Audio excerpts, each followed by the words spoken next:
Whip and nay nay. Alright, the ad should be off in about 31 minutes, 31 seconds, I meant to say. I forgot to bring my Wacom out. Now she's out. 19. So I'm just turning on the mic right now because I don't know, I just felt like chatting a little bit, right? Warm myself up. I haven't really spoken much today. 7, 6, 5, 4, 3, 2, 1. Okay. Okay, the ads are over now. And I think I'm just gonna scoot over to face. Ottororin Twitch stream Super Magical Acne Removal Spa Day. 2. Extreme Princess Mode. Play! Settings. Play!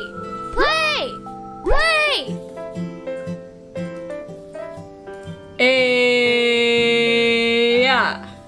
Today I'm here. Oh, the hair got messy over time. I just got off of watching the new Danny Gonzalez video where he's like playing Roblox. Great fun in it. So also I got like a little bit. Oh, I can't. There we go. It's carrots. Freaking love Halloween. Okay, so yeah, I haven't talked today. I just woke up like a couple hours ago. Fell asleep on the floor watching the television. No, that was yesterday. No, that was double yesterday. My brain's a mess. I hope everybody's doing okay as they're watching. Welcome. You're in a what? Hatsune Miku Project Diva song? Oh, you are playing a Hatsune Miku Project Diva song? Well, welcome anyways, Chumbai. To the stream. Also, quality is normal. What happened to the chat? Why can't I see the chat? Weird as hell. Where has it gone? Huh. Well, usually there's chat over here, but it is gone today. Anyways, yeah, how is everyone? Did you have any like weird dreams? Let's see, what's a dream I had recently? Dream I had recently is like I was in a museum. Like I was like running away from some dude. And then I found myself in a museum with like the thinnest like in width and like thickest in height, like stairs that you just gotta like go like that to get up to. And I was like, oh, okay, I wonder what kind of museum this is. It's the Boys World Museum, like the girl band. And I did not know until I was in there. Or I never really did walk around the museum because like I was waiting for my dad to enjoy the Boys World Museum with me, but he never showed up. It's so sad, bestie. But yeah, I'm glad everyone's here. I really wish that you could see the chat somehow. I should have tested that. 1 second. Let me go to the stream elements. I'm so sorry. Hello, Supa! 4 a.m. for you! God damn, the time difference. Well, welcome, and I hope you get a nice rest or stay in awakeness. What are you up to at 4 a.m.? Right now, hold on. I don't know. Why is it like you can't see the chat? That's so weird.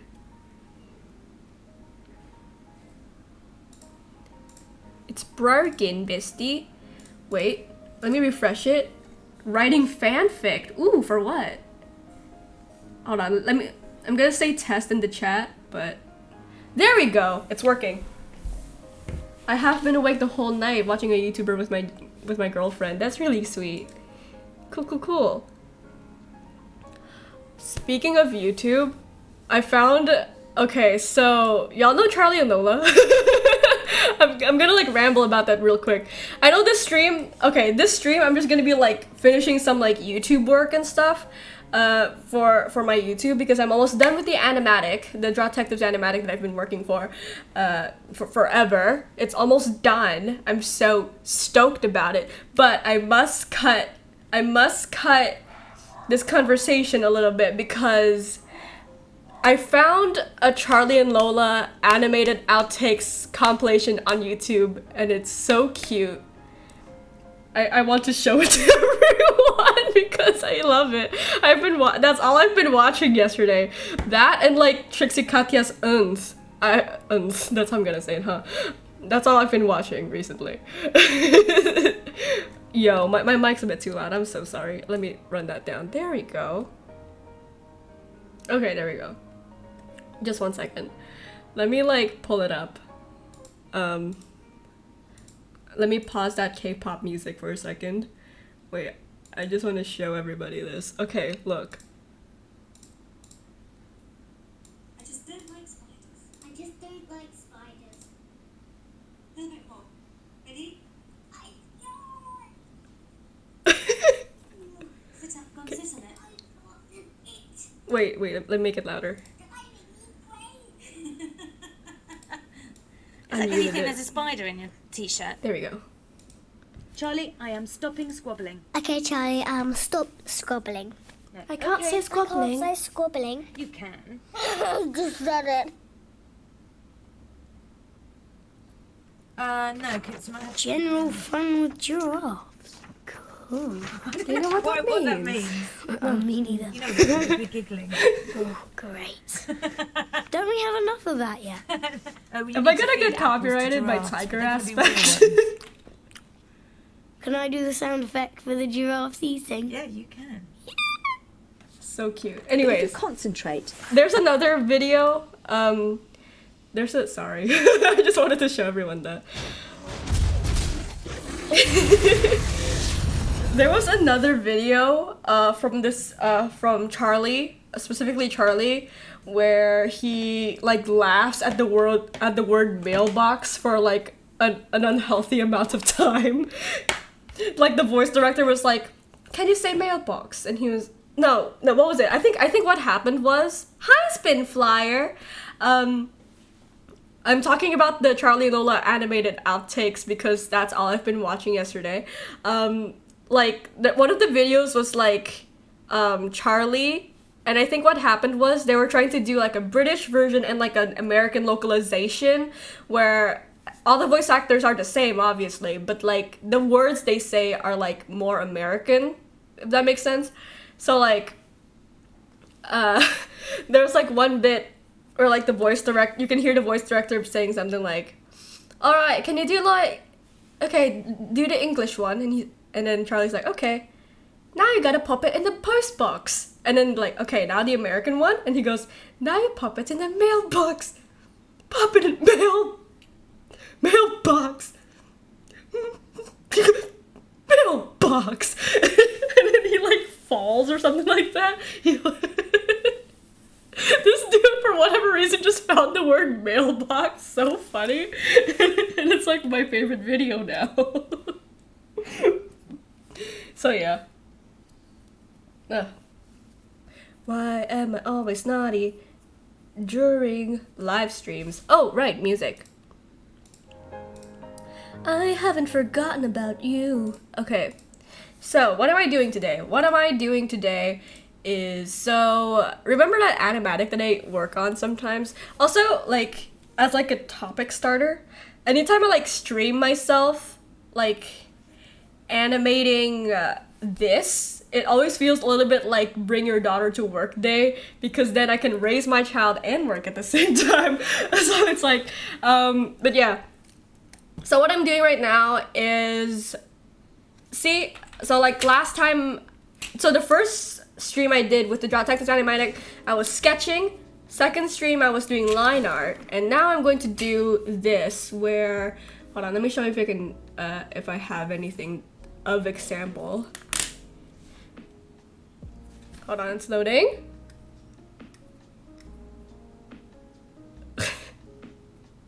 Also, should I mention that like my Wi-Fi is a little bit slow these days? I think it's because of it's raining season, so it's just like she's struggling, truly. Anyways, let me show you this. So like, yeah, that's what I'm doing now. So it's like, so I'm just trying to like block them in white and like adding a little gradient so that they sort of like stand out from the background and stuff. This is the one that I did yesterday. That's Eugene. He's gonna go under the table. And then this is Rose. And now they're all here. And that's what I'm gonna be doing to all of my scenes today. I only have a few left. I think there's one where I totally forgot to draw grandma, so I'm gonna do that later. I'm holding it off. I'm procrastinating. Also, one of the scenes, it was like a zoom in pan sort of scene, so like I made the drawing a bit bigger than what I would usually do, like 16 by 9. So instead I would make it like, if I wanted to pan up and down, then I would make it taller. If I want to make it like left and right, then I would make it like wider. Except for this one, because of the different heights, I had to make it like wide and tall. So I didn't realize like how big the canvas was going to be. Or at least like how little of the canvas was going to show up in the video. So I made the line art a bit too thick, and now it looks really silly among the other scenes, so I might need to redo the line art on that one. But I'm not looking forward to that, so I'm just doing the coloring for now. Yay!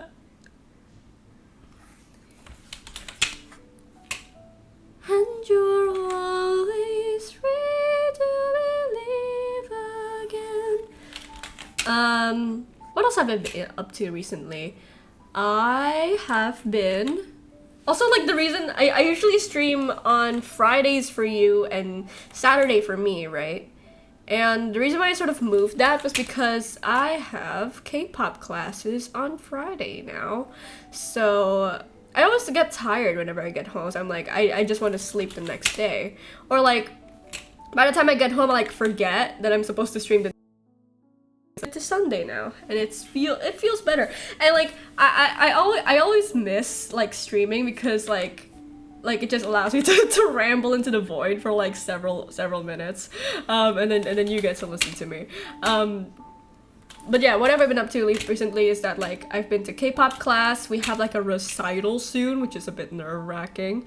We're doing an aespa song, girls specifically. I got all the winter parts. I'm doing okay. Surprisingly, I'm doing okay at dance, which is nice, you know? I'm not like the best, especially since like it looks really funny because like my sister is a dance coverist. She's actually away right now to do a dance cover, like to shoot a dance cover with some of her friends, and she's really good. So like me being related to her looks a bit funny.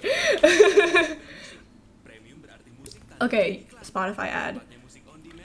I'm just gonna ramble about my sister now. I'm really proud of her. I feel like I've said that in another stream before. Hi, Demon Garuda, welcome. I was talking about being K-pop dance covers and how I'm going to do a recital soon for aespa. But yeah, my sister, I remember I taught her how to edit. The first cover that she did, I taught her how to edit, and now she can just like do it on her own. And then like she directs her videos really well because like, okay, so like I record all her covers for her because I'm the only person with hands. Yeah, I'm the only other kid in this house, so like she asked me to do it. So like I record her like stuff for her, and then like if you ever want to comment like, wow, the camera works really good, and it's like, I mean like, yeah, it's my hands, but it's her direction. She gets really, like whenever she plans a dance cover, she's really intricate about it. She's like, okay, I want the cut to be like this. I want to be wearing this outfit here. I want to be like this close over here. And then she like writes all of this down. She even makes like mock-up videos. Like in like Camtasia, she just makes like a mock-up video and then she like shows it to me like, here, this is what I want. So like, and like even recently she won a dance competition, like a cover competition for New Jeans' Cookie, and then like they said the video direction stood out. It was a video submission. The judges said her video direction stood out, and I was so proud of her because she's so cool. My sister's cool, by the way. Anyways, yeah. What else is there to talk about? Oh, but yeah. Espas girls. I have one thing that my dance teacher kept pointing out as like a flaw of mine whenever I dance is that I have the tendency, especially for an Espa song, is that like I'm not like this enough. I don't pop and lock enough. I have the tendency to be like, you know? So it's like so like yeah. But yeah, I like surprisingly like I'm following it well, because I remember the first time I joined like a K-pop dance trial, it was at like my sister's old a dance class, and I just embarrassed myself in front of everybody. I like clearly don't know the etiquettes of a dance class, and I don't know if I do now, but sure was funny. Anyways, well it was kind of saddening at the time, but it's kind of funny to look back, I guess. Okay, dude, I saved so much stuff. Okay, so like, you know how like every stream I like have like sorry, my constant stream of consciousness is like reminding me of like Bomhan from Mont, where he just goes like, what's your password? 97 something something, Jungkook's birthday. Arr, arr, arr, arr, arr. Like, I don't know if you know what I'm talking about. Anyways, that dude just says whatever is on his mind, and it's usually nothing. He's such a himbo. Anyways, moving on. What was I saying? Right. I always do like stream bullet points, Google Docs whenever I do like chatting streams like this, because like, you know, like in case I ever like run out of topics, I can just like look to it. And I wrote so much stuff because I had so much on my mind recently. I've been on like I mentioned this before, haven't I? I'm on like a media binging. I'm in my media binging era where I just like watch a bunch of things. And what really got me excited to stream was that I just get to ramble about Hotel de Luna, which I binged. It's like, how many episodes? It's a 16-hour long show. So because it's like 16 episodes, each episode is like an hour long, or like 2 hours sometimes. I don't know. Anyways, maybe like an hour 30. How about that? That seems generous. Okay, so you think Hotel de Luna is worth watching? I think so. It's a fun show, but you know what else? It's one of those shows that is like good, but like you can't help but laugh at it because it's so absurd. So I hope you don't mind spoilers. I'm gonna do my best.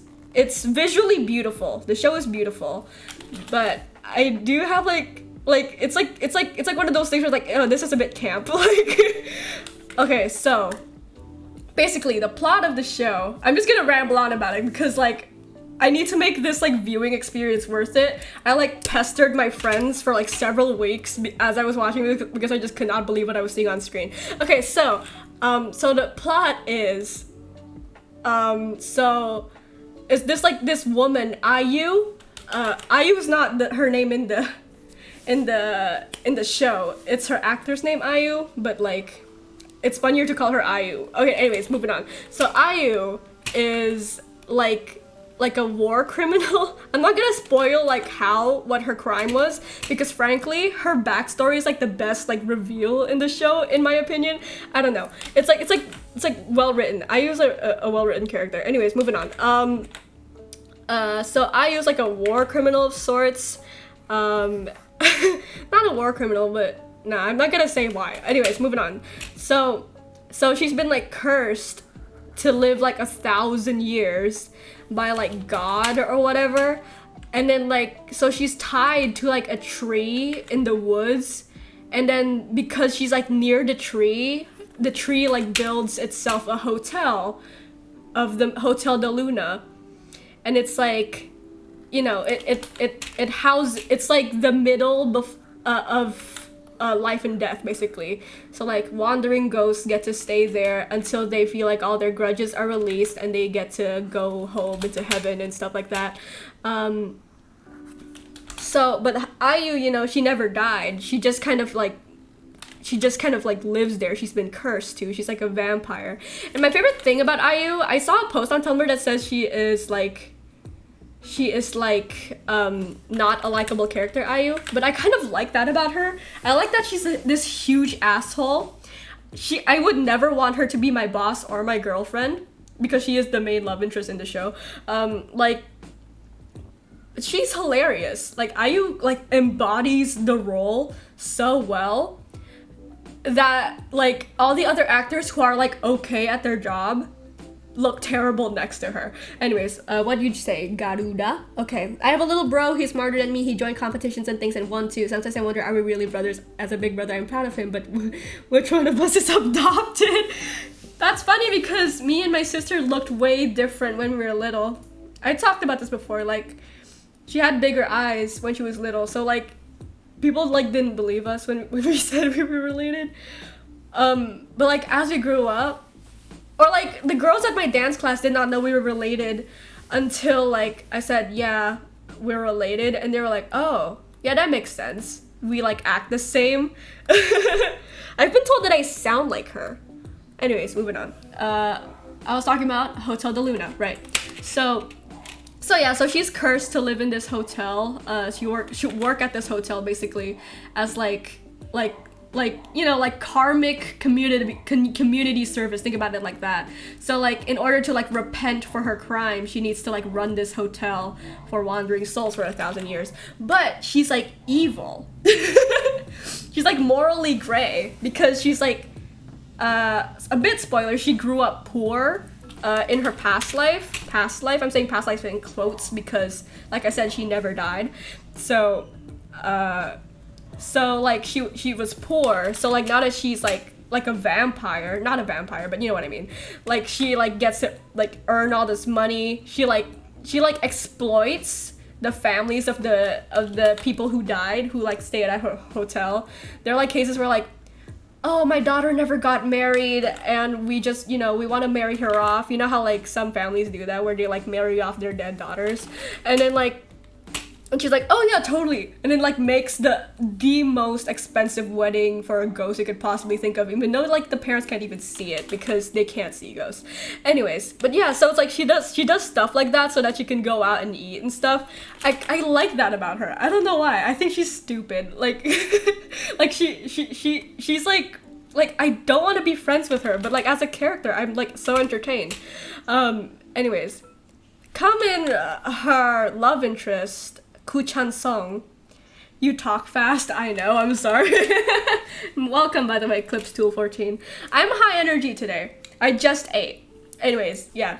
I'm talking about Hotel de Luna.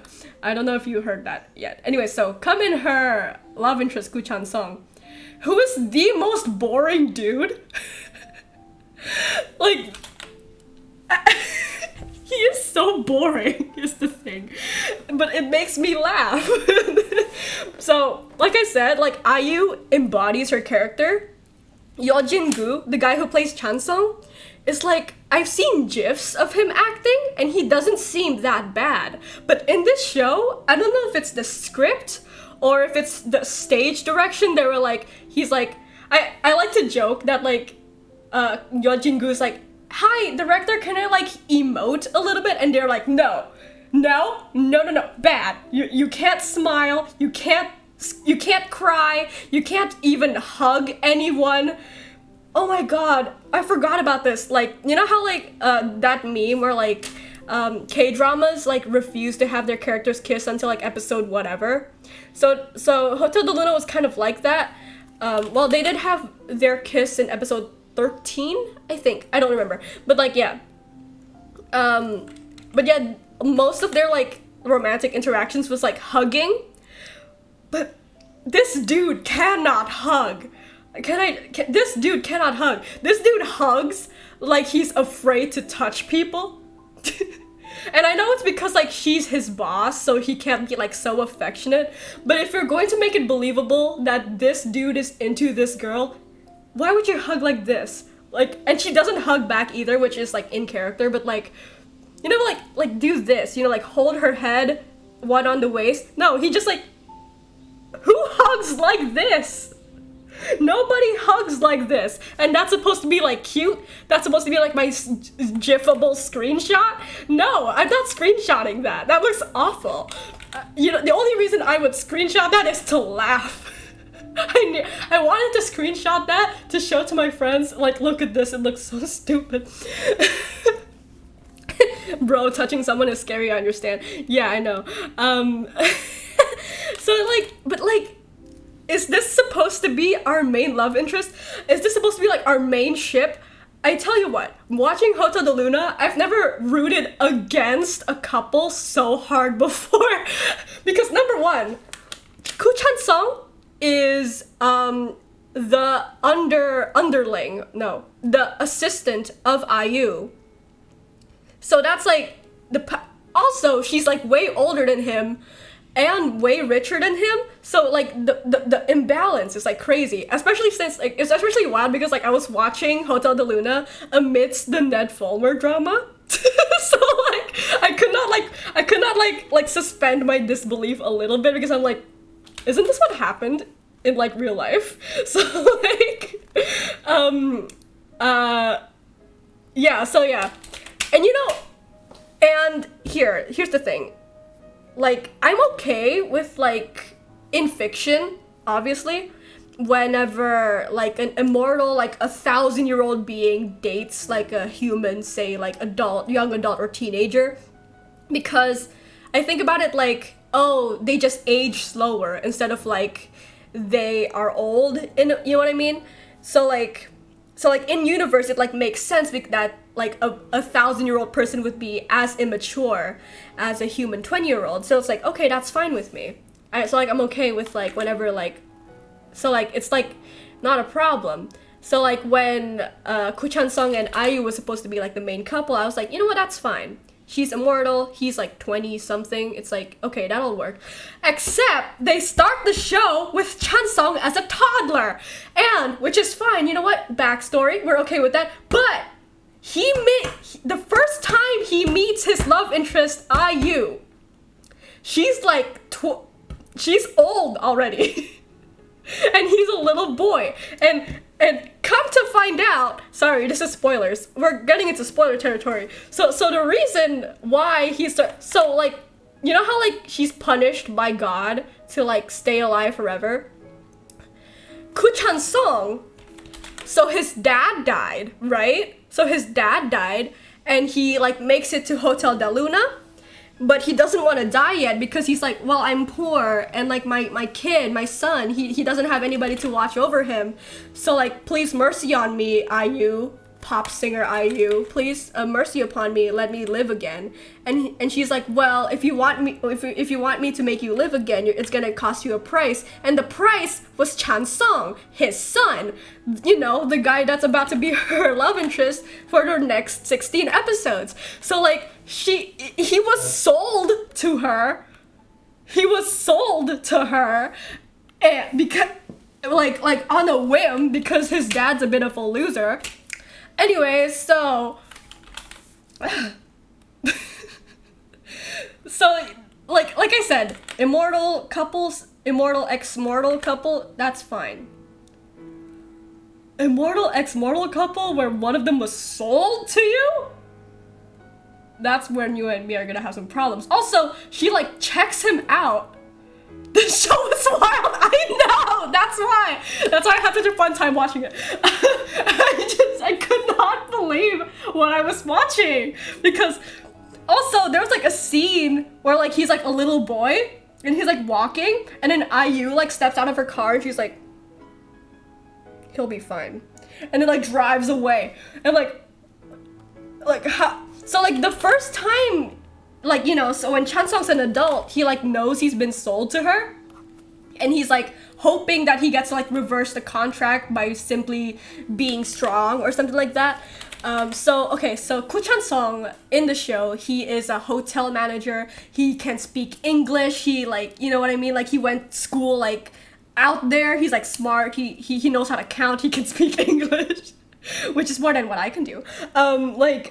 So his like main joke is that he went to Harvard or something like that, like Yale or Harvard, I forgot. But like he's a smart boy.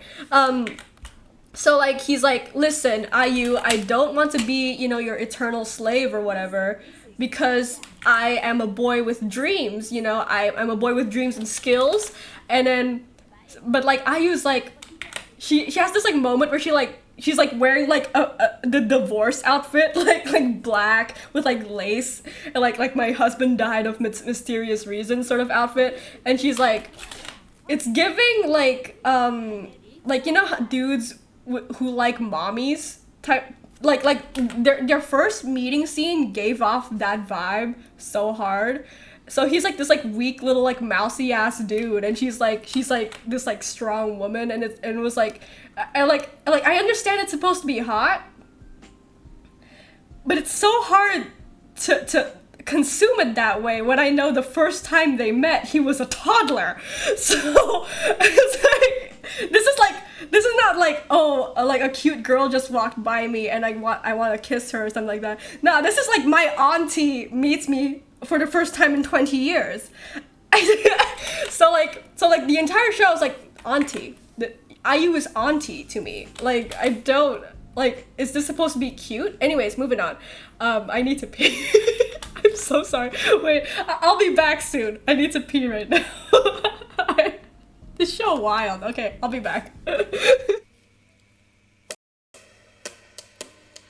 Hush now, no, there's no need to cry. Wipe your ass and wipe your eyes. You're not a baby anymore, huh? So go, piss girl, go.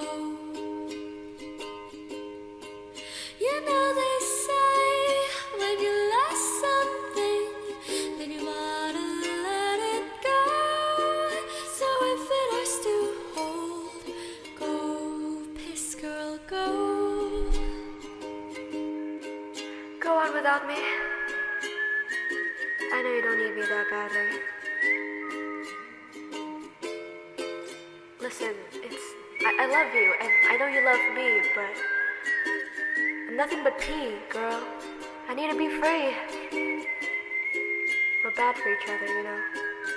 So you wanna let me go. I know I hurt to hold. So go, piss girl, go.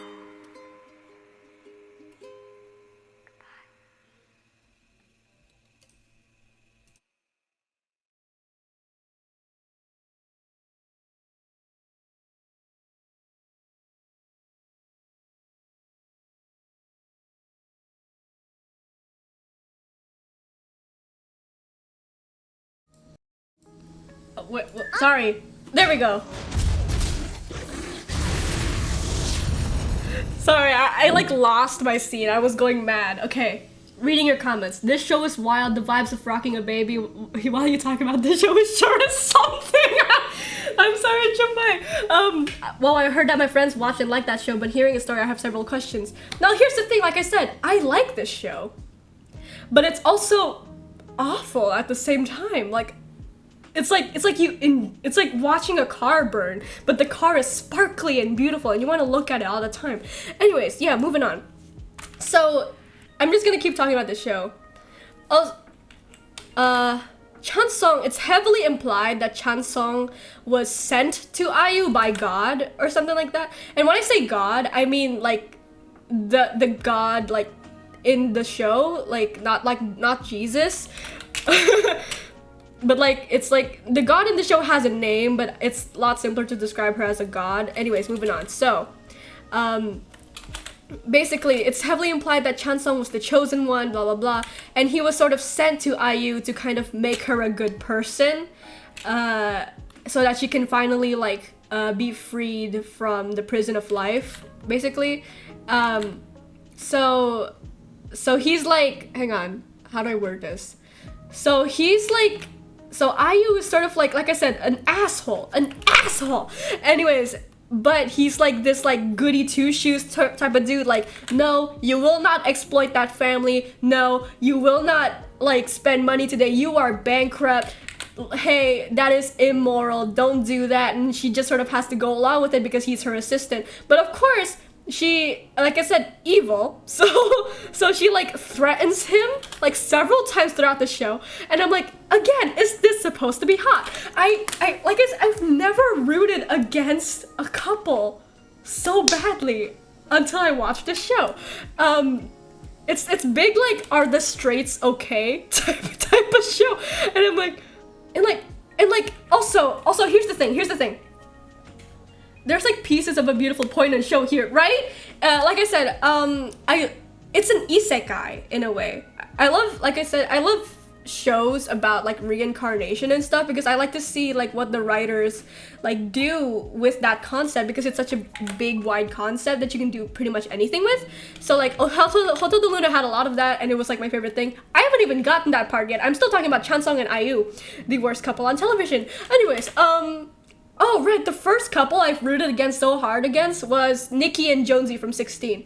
But they do not even... those were just teenagers being problematic. This one is like a boss and her toddler assistant. Anyways, moving on. So, Chansung...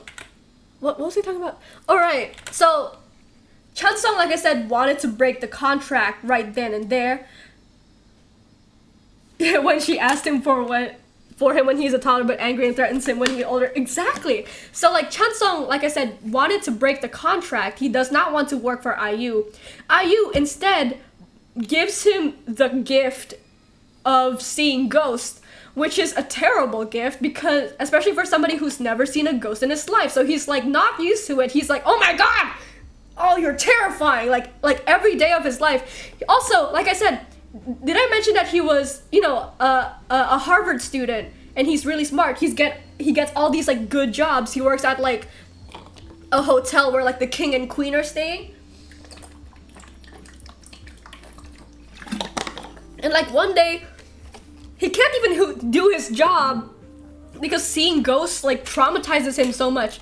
So he's like, listen, IU, I don't want this job. And she's like, okay. So she gives him like paranormal powers, which this allows him from living a normal life anymore. So he has no choice but to work for IU. Predatory.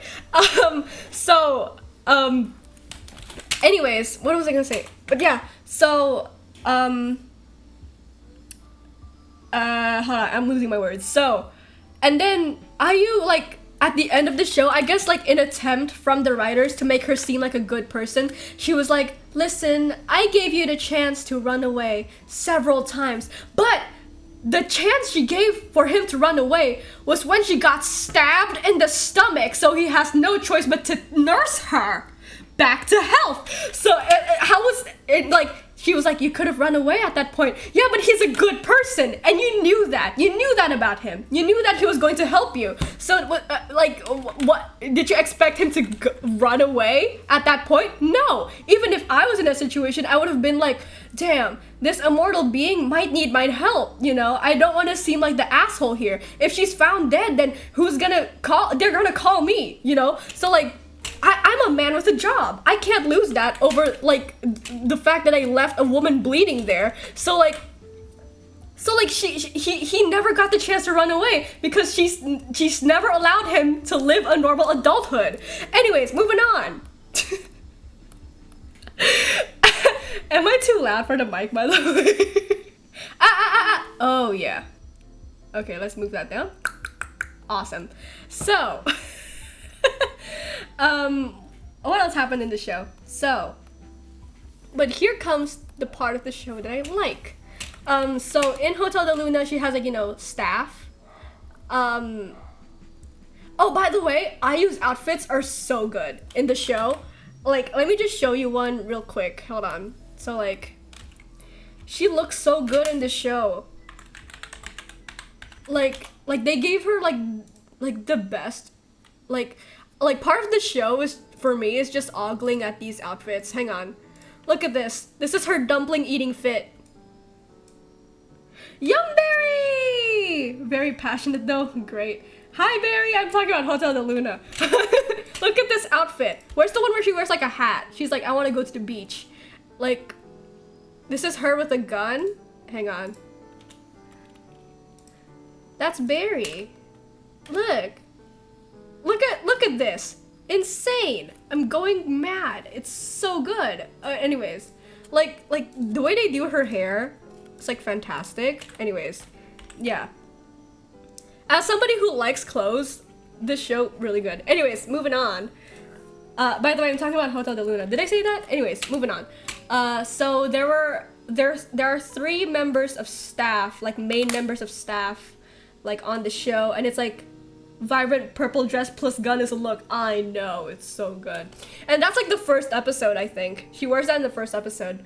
So there are 3 members of staff in the show, and it's like, so it's like this woman, who's like the housekeeper, this guy who's like the bartender, and a bellhop, who's like 16 in the show, I think. I don't know. He died in the Korean War, something like that. So my favorite of this, honestly, I love those characters, those background characters. In the first few episodes, they really were only there to like speak exposition, and I was like, what is the point of you being here? Like, I know, I watched the show, you don't need to like explain everything to me. But throughout like the ending, especially the ending, I loved like, what's her name? The housekeeper's backstory was really good. The guy who was like, all of their backstories are really good, honestly. Like, the bartender, sorry, this is spoilers, but I, like, what? Thank you for following, Gusenberg. Gusenberg's here! Hello! Nayaka, what is this coloring process you're doing? Oh my god. It's called the lasso tool. I'm just doing like this. So like, it's like gonna be white, and I'm gonna do a gradient over it later. Hello! Welcome. But yeah, so it's like, the people who work at Hotel de Luna are like the ones with the deepest grudges, and they've been working there for like several hundred years. and like I said, I love those characters. The one that became sort of like a super main character was the bellhop, who, why are you using the lasso tool for this? Because it's faster. It's faster. But yeah, so the bellhop, oh, my favorite episode of Hotel de Luna is, okay, so there was like this girl, this like poor girl who was being bullied by a rich girl, and like during like some bullying session, during a bullying session, the rich girl like pushes the poor girl off of a bridge, and then she dies, obviously. And then like due to like a deep grudge, the ghost of the poor girl possesses the body of the rich girl. She like shooed her out. She like shooed the soul of the rich girl out of her body, and now she lives as a rich girl. And that's like, and then the rich girl is like, well, get my body back to like Ayu, and Ayu's like, well, that's gonna cost you, because you know she wants a car. I forgot about this. She collects cars, Ayu. I love that episode because I don't know, it just like explores like the concept of like you can either like say sorry to this ghost and you will get your body back, or you can just like burn all the evidence. Good hands, thank you. You can just like burn all the evidence, but it's gonna cost you. And she's like, well, whatever I don't want to get caught, obviously. So she like, so her parents burned the evidence, which kills her. I saw you were live and thank you, Gusenberg. Thank you for showing up. You can't stay, but you. I'm glad you showed up. Thank you so much for showing up. Distracted me from my passionate ramble about Hotel de Luna. Okay, moving on. I'm really appreciative. And thank you, Barry, too, for showing up. I'm really happy you're here. Okay, so what the hell was I saying? Right. So like the rich girl dies, and now, you know, basically the poor girl just like lives in the vessel of this rich girl, and it's implied like IU calls her like a parasite, which is a bit rude but true. You have to go soon, but what is that? It's like a little dog. That's cute. So yeah, I like that episode because, like, I don't know, I just liked it. And we get the girl from Dia, who's like an okay actor. She has a good crying face. Oh, it's a hug. Cute. Okay, I should say right now the poor girl in the show, her name is Yuna. And she, you know, and she sort of becomes this like little like detective sort of character in the show, which I really like. I like how useful she is. And she like, she's a sleuther. And then, so, I lost my train of thought. I spoke so quickly at the beginning of the stream and I lost it. Oh, right. So Yuna, her actress has a nice crying face. It's very believable. But I never buy it whenever she cries on screen because she doesn't cry with her body. So you know when you cry, you're like this? Like that. She just does this. Like arms down, standing completely straight. I can't believe it. Like, Chansung is gonna die. I'm so sad. Nobody's gonna believe you, girly. That is weird. I know. like she other than that, she's like okay. It's like a child throwing a tantrum. Yeah, maybe that was the effect she was going for. She was the youngest of the cast, supposed to be. And so her and the bellhop become a couple, which I find really, really cute. I find cute the way that he like, so he died in the war, but he was a teenager, and they're both sort of like, spoilers. So like his character is that he died in the war, but somebody else lived in his name for the rest of that person's life because to take care of his blind sister. So like there's some dude out there just going by bellhop's name. Hi, lovesick. I'm talking about Hotel de Luna. Still, there is an ad playing right now. Well, where was I? So yeah, I don't know. I like that couple, the way that they both have like the theme of identity theft. I think that's really cool. One gripe, though, there's one really weird moment in the show between these two characters. Yeah, like I said, I keep talking. That two, the only good couple in the show. However, there was one moment where like during their anniversary, her gift to him was like a watch. It was a watch because she was like, remember now, as I age, because she can still age, even though she's a ghost.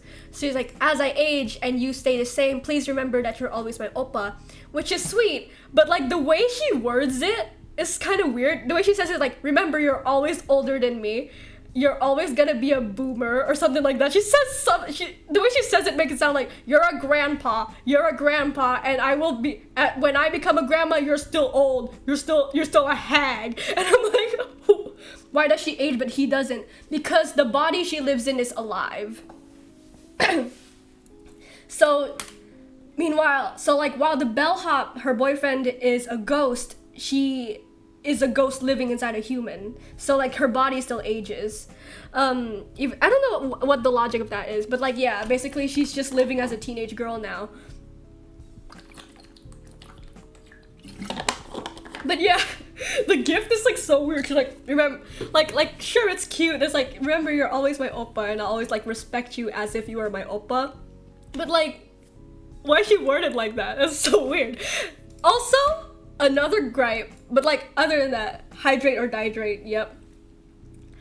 Something else that I enjoyed about this couple, I'm pretty sure I have something else. Oh, this is a spoiler, but it was really good. Okay, so in the show, sorry, you're probably gonna forget about this by the time, Chumbai's still here, right? By the time you watch the show, You're probably gonna forget that I said this. Okay, but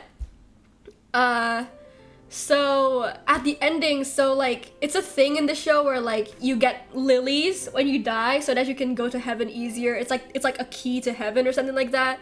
And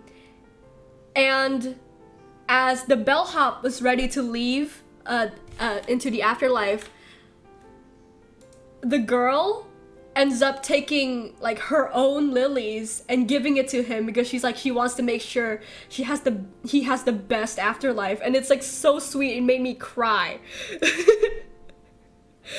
Like I said, the only couple I care about on that show is those two. I can still enjoy most things with spoilers. It's fine. Oh, you're the same like me. Okay, good. But yeah, so like that was really sweet. She gives him like a whole bouquet of lilies at the end of the show. It's so sweet. And then he's like, and they like cry, and it's like, so, and she cries like this with her arms down still. But it's so good. Anyways, and then another couple I care about obviously only existed there for as a parallel. This York is so chunky, is he? Yeah. The only couple I cared about is Chansung's friend and his girlfriend, who died the day he was supposed to propose to her. And I was like, oh my gosh. And then like, you know how like most people at Hotel de Luna like stay there for like 100 years, 20 years because they like cannot let go of this grudge. But Veronica, this dude's girlfriend, she was like, listen to me, okay? This speech made me cry for some reason. So it's like, she said, I have no grudges. Thank you for letting me live a happy life. I would not have lived this happily if I hadn't met you. So so like as like he was proposing to her ghost, as he was proposing to her ghost, she like disappears because she's just ready to go into the afterlife because her life was so happy. And that made me so sad, but it's so sweet. Like, yeah, those are like the good moments of the show. Yeah, ironically, the main couple, worst part of the show. I did not even mention this. Their first kiss, guess where it was?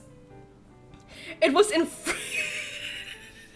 So, okay, so during one of the episodes, so they wanted Chansung out of the building for some bathroom. No. So like, bathroom would have been better, honestly. So like I said, all the rooms are ghosts with deep grudges. One of the ghosts was an SA victim, which is messed up that they even made her like a plot point in the show. In this episode specifically, in any other episode she was like fine, but like in this episode was so messy once you find out what ghost she was. Anyway, so SA victim, secret hidden camera victim. So her room is like a maze because her trauma involves like being seen, which I thought was creative. I like that her room is a maze. And then she's like hidden in like a little door so you can see her. But it's rumored that once you look into her eyes, because she's so hidden, you will go crazy. So they wanted Chansung out of the building, so they wanted him to go insane. So they sent him into this poor girl's room just to look into her eyes so that he would go crazy. But then Ayu was like, she like regrets sending him to that room. So like she goes in there, and to distract him, she kisses Chansung. Meanwhile, this like owl oni looking girl in the background was like, it was like, how does you know how like usually people are like, "Aw, that's so cute," but when I was watching that scene, I like laughed out loud. I could not believe this is like what. And then like they played like, you know, like K-drama sad music, like "You Are My Girl," and I was like, girl, what is going on? Ain't no way this is what's going on. So basically, anyways, because they opened the door, this ghost with a deep grudge runs out of the room, and she escapes and causes havoc, because of course she does. So she like goes out and makes everybody who watched her video, her bad video, she makes them suffer. She makes them watch the video again and then kills them through the screen, like The Ring. I thought that was dope. I was like, girl boss, get into it. I think she deserves it. She deserves that. I don't know. But what frustrates me is that she did not. Good for her. I know. But like as I was watching the episode, that made me feel like it was so messed up that they made her like that they used her to attempt murder on Chansung, which made me like, now why did you do that? You knew she was suffering great deep pain, and then you just took advantage of her trauma like that. Anyways, sent her like against a man.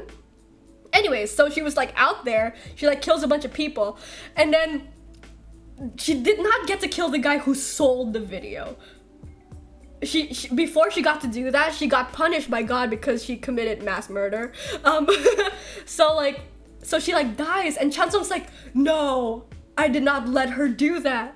Like he was going to like hold her and like bring her back to the hotel to like make sure like the world is safe and that she's safe, but like she like dies before she gets to do that, and that made him so sad, which is like, you know what, heartbreaking. You know, he wanted to do such a good job to like take care of her, because like if they're kept safe, then she gets to heal and stuff, but she never got to heal. She's just this like woman with a deep grudge.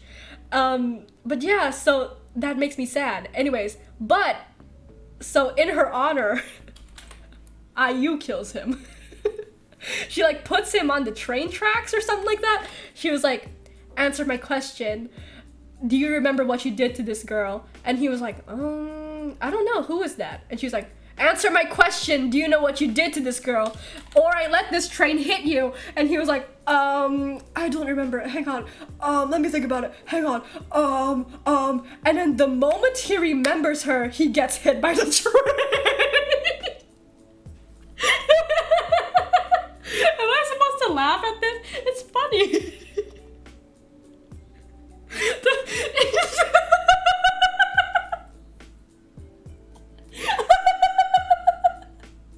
Anyways, best episode.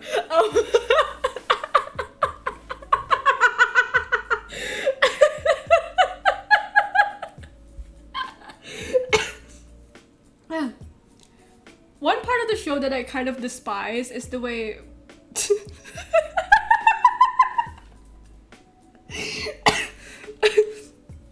there was a lot of good for her moments during the show, especially since all of the ghosts in the show were women. I am okay. Yeah, that episode I watched that episode at like 12 a.m. It was so hard trying not to laugh at it.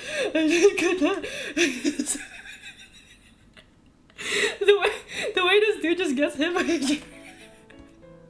Stupid ass dude. You know what's funny? One detail I liked about that dude was that like he was religious. He like IU visits his office, his like video selling office, and then she was like, what's that say? And he's like, he had like a poster that says like, do good and God will do the rest, or something like that. All the ghosts are women. I know, so uncreative, right? So like, oh sorry, let me move on about this dude first, and then I'll talk about the women. So like he has like a God will do the rest type of poster on his office, and she's like, huh, so you believe in God, huh? And she was, because you know IU has met God. so and he was like, yeah, totally. And then so she's like, funny you should say that. And then so she like punishes, she like lets God punish him. like IU put him on the train tracks, but the person who let him get hit by the train was God. Good for her. Anyways, moving on. Yeah, all the ghosts were women. I thought that was stupid. I felt like you could have done like really interesting things with some of the men designs. Like the designs of the ghosts were kind of uncreative. The rooms were great. So like, I should mention that like, so like the hotel has men, obviously. The hotel has men, the hotel has children, etc. But all of the ghosts that like the monster of the week ghosts are all girls, are like women, like 20-year-old women who are like attractive. And they all look the same, and they all look like Samara from The Ring. And it's like, men don't die, duh. I think my favorite like man design in the show too bad he never got his own episode. But my favorite man design in the show was like this dude with like a tire skid mark on his back, and it was like, that was pretty good. I thought that was great. Anyways, he got half an episode. he got like an eighth of an episode.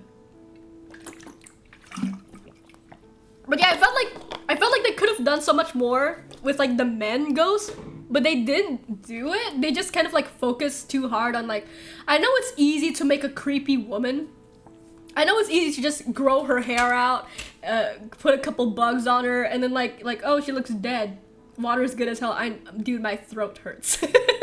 I was screaming at the beginning of the stream. But yeah, like that SA victim was a girl. There's a blind woman who was a girl, and then there was, you know, like, they were all women and a tiger. They were all women and a tiger. CGI tiger. Put a couple of bugs on her. I know. Sorry. But like I feel like the one man the one man ghost who got his whole episode, gender just dropped a tiger. Yeah. The tiger's plot was pretty good. I like the way that they kept bringing up the tiger throughout the show. I think he was the first ghost. Yeah, so the tiger was like an endangered species or something like that. He has no friends or something like that. Or I forget what happened with the tiger. I think he was like gifted by the president to like somebody rich, and then he like died. He like died in captivity, and that made him sad, the tiger. So like IU like let him into the hotel and let him live in the wilderness in the hotel, and that like let him like live into the afterlife. The tiger's pronouns are roar. Yeah. But yeah, the tiger was pretty good. I thought the animation is a bit funny on the tiger, which is fine. I understand. But like, yeah, so tiger, whatever. Oh right, I was gonna talk about the man ghost in the show. So the man ghost in this show was the god of water, which is not really a ghost, isn't it? It's just the only man you had on this show was like a god. What? Like, can we get a dude who like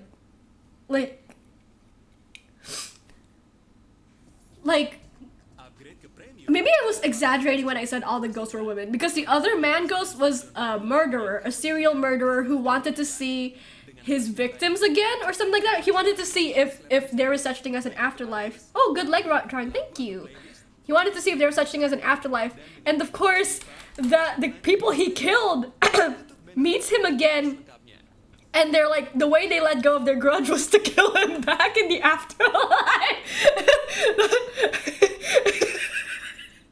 That was a good episode, because I hate that guy. He's a big bozo. What was I saying?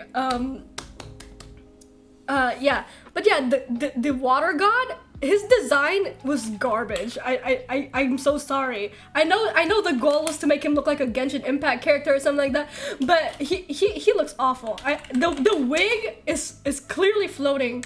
Oh, Spirit of the Well, that's what his name was. Spirit of the Well, Hotel de Luna. Okay, hang on. Let me show you.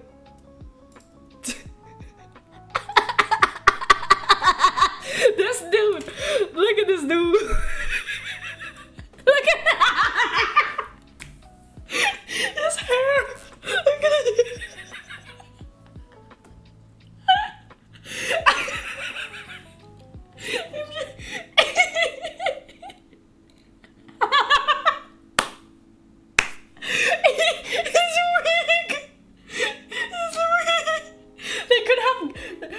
They couldn't have given him like a lace front. They couldn't have given him like the grace of giving him like a lace front. They just baby's first cosplay. They gave him white hanbok, a jacket, some blue ribbon, and called it a day. That's God. I know, right? You mean to tell me you've seen those IU outfits? You mean to tell me I'm starting to think that all the budget went to IU because like how is it that her outfit slaps harder than this? It looks so cheap. I know. Where did the IU money go? You had money to hire IU, to dress IU, to get Yeonjin-gu on the track, and then this is your god. This is your guy. This is They have the capability to make great outfit. I know. Why couldn't they could not dress the men on the show. It's so, oh my god. They could.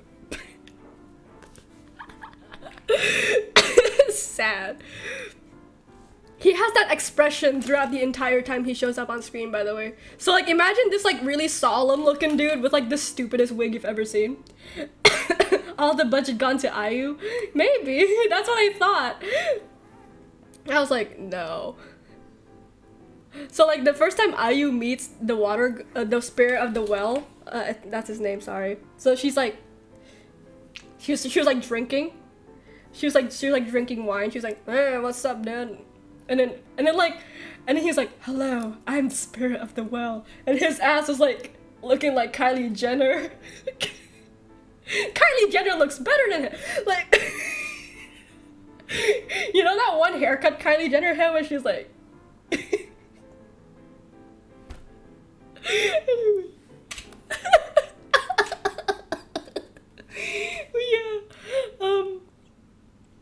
But yeah. The rest of the show was amazing. It's just that one. Oh, I need to show you the Yuna's outfits. It's so good too. I do my best not to remember celebrities. Sorry. Okay, Hotel de Luna. She was cute. I like all the clothes they gave her. Hang on.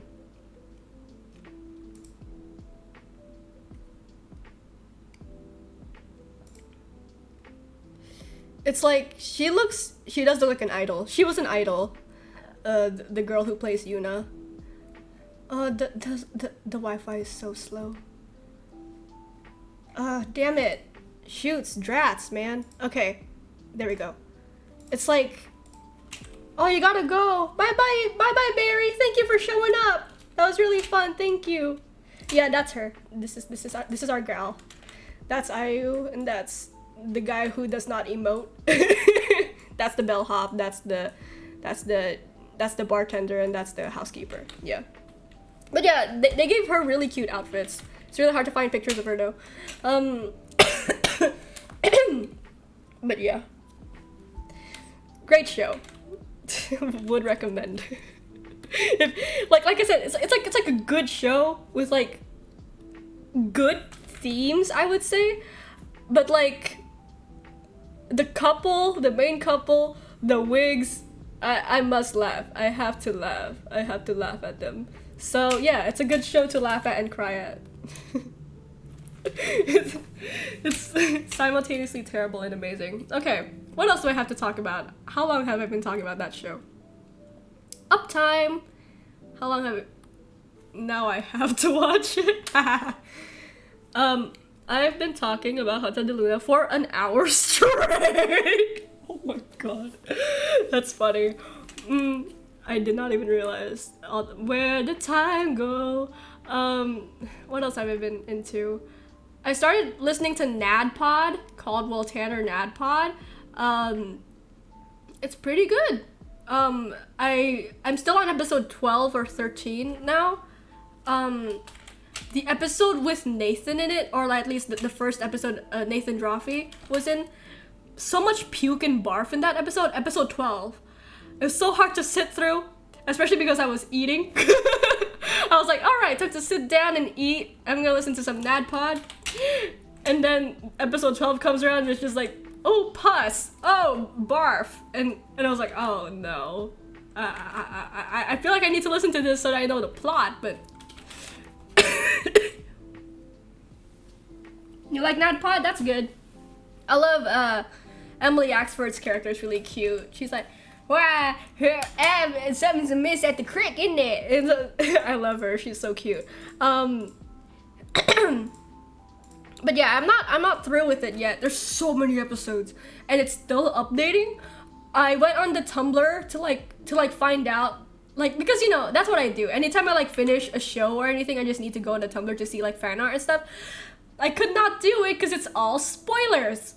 So yeah, I need to finish NADPOD. Something else I've been watching is I've been reading Zatanna and the Ripper, the webtoon. So good. Especially I downloaded webtoon recently. Webtoon, usually the second campaign is my vibe. Oh, there's multiple campaigns. I did not know that. Oh, that's the purple one then, huh? I saw a purple album cover on Spotify. But yeah, I re-downloaded webtoon because webtoon usually is like, it's like you can't get all three. You can't get like a good plot, good art, good dialogue. I recently came across a romance webtoon where it has terrible art, terrible dialogue, but an okay story. They're on their third campaign now? God damn. But yeah, it was like a vampire one, and all the girls, like no matter what the situation, this is their default face.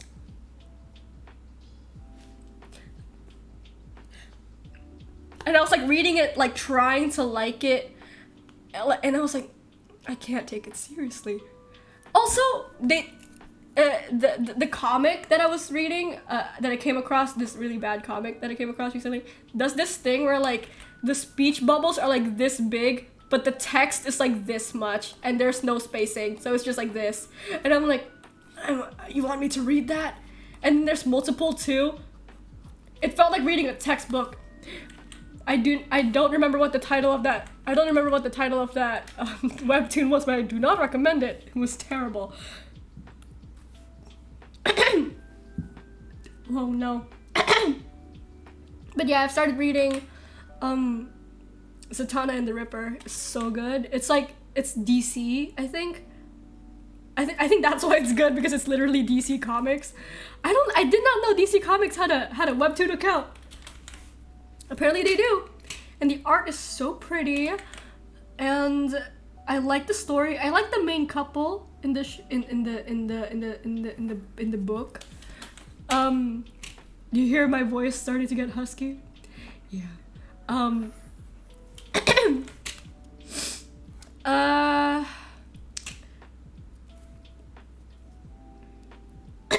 But yeah, oh my gosh, I need to catch up on NADPOD, huh? How many episodes is that? Let me check on Spotify real quick. Just remind me. Bat Family Webtoon. What's that one? I want to hear. Let me Google, actually. Hang on. Let me look at the NADPOD thing first. How many do you have?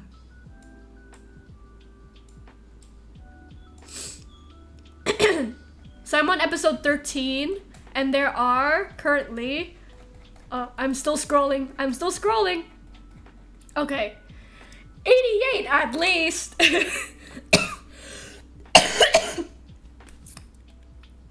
That's what you get talking about Hotel de Luna for too long. Oh, let me look up Bat Family. Oh, Batman? Oh my gosh, yeah, it's really cute looking. That's cute. I haven't been paying much attention. Oh, it's like a slice of life about Batman and his family. That's adorable. That's really cute. Yeah, I gotta read that then. I was never a big superhero girl. I'm not a big superhero girl, but like, I have to read that. I haven't been paying much attention to the stream. Mostly put this on as background noise positive. But how are we doing? I'm doing okay. I've been talking about Hotel de Luna for the past hour. I had a whole list of like things I wanted to talk about, and that was all I talked about because this show is wild. I'm so glad I got to talk about it. I need somebody to experience that with me. Oh my god. What else did I write down that I wanted to talk about? Oh my god, I forgot. You missed You missed the whole hotel to Luna talk. Well, I hope you found that relaxing somehow. It's okay, Supa. I understand. That's how I watch streams too. I was very invested in writing that fanfic. How long is it, the fanfic? Like, how far into the story are you?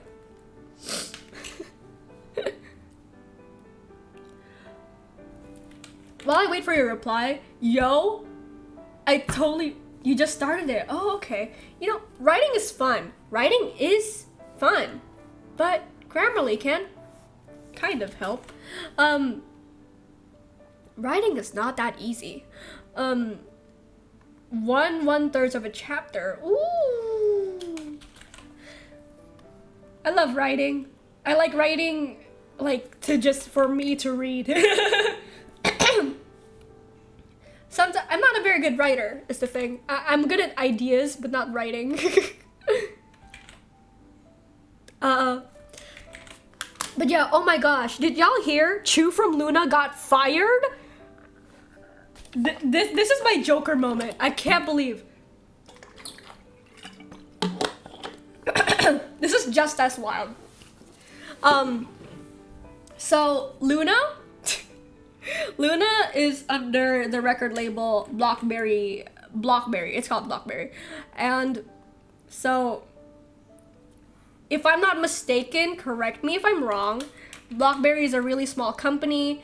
It's been like, somebody like, you don't follow K-pop, but I saw it all over my TL nonetheless. Oh, okay. Okay. So I'm just gonna catch you up, Supa. So you know Luna, Luna from Stan Luna fame. So there are 12 members and one of them got kicked out by their company because they're a really small company, basically, or something like that. And they get, like, they're really bad with money, that company. So, like, so basically, they haven't paid the girls since their debut. And the girls have been around for 5 years now. They've been around for, 5 years. And they've never been paid a single day of their life. At least by their company or as Luna. They've never been paid as Luna. And it was like, and for context, to kind of just like explain the weight. Hang on, sorry. I lost my voice. Yeah, they're not paid. How are they alive? I know exactly. So Chuu is the name of one of the girls. Chuu, I think, like, called them out on it, and they like, and she like, I heard she sued them, but from my understanding, she just kind of like, you know, she just yelled at them or something like that. I don't know, but like, maybe she sued them, maybe she just yelled at them, or whatever it is. The company kicked her out for speaking out, basically.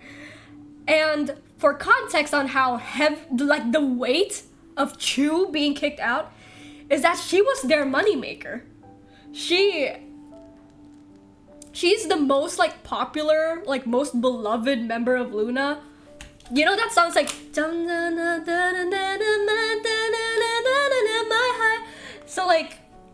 so like that girl, the girl with the gateway drug song, like, that's what I call Chuu's heart attack. It's the gateway drug to Luna. Everybody who, like, was into Luna now probably listened to that song first.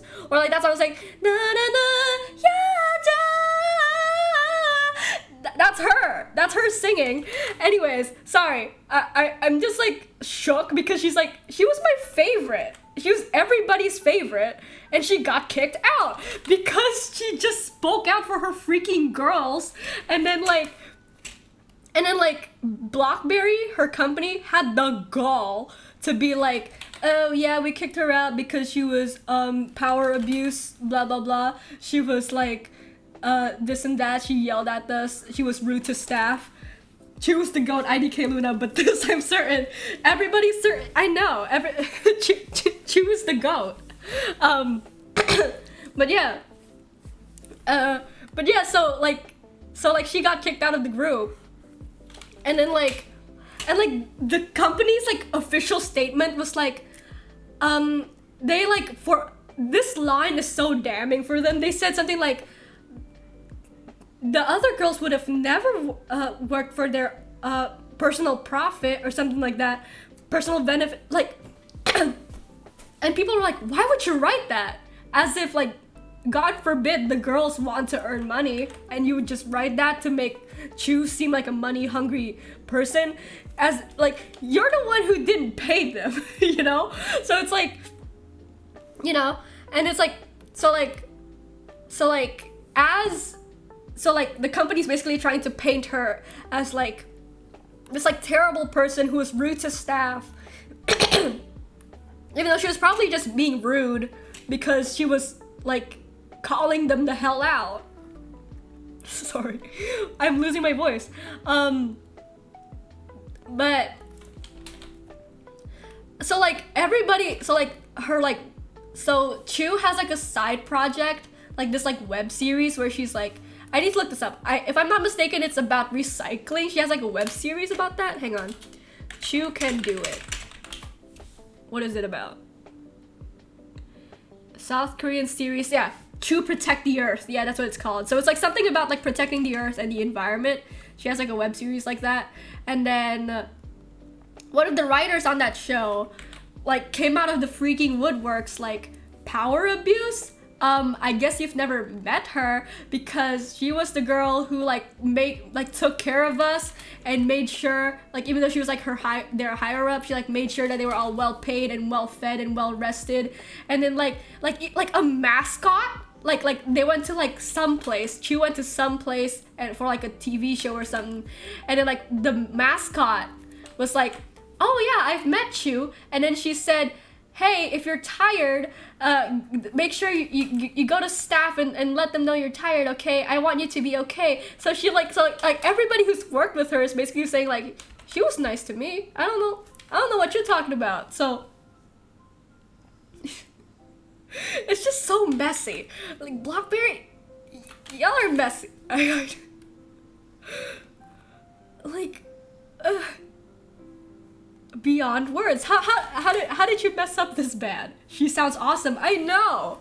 Like imagine trying to, like, make her out as the bad guy. Like, as if anybody's gonna believe that because they've all met her. Like, so yeah. That sucks though, like, generally. Yeah. Like, yeah. And, like, I saw somewhere, someone screenshotted Hyunjin, one of her girl group members, like, commenting, like, hi, I just heard that, like, she got kicked out. Please continue supporting Chuu. We got her back, something like that. And it's like, oh, it's so sad. Like, and I feel bad for the girls, the other 11 girls who are still Luna. Like, what's gonna happen to them, you know? Are they gonna get paid now? Are they just gonna, like, are they just gonna kind of, like, live under Chuu's shadow, like, for the rest of their lives? Like,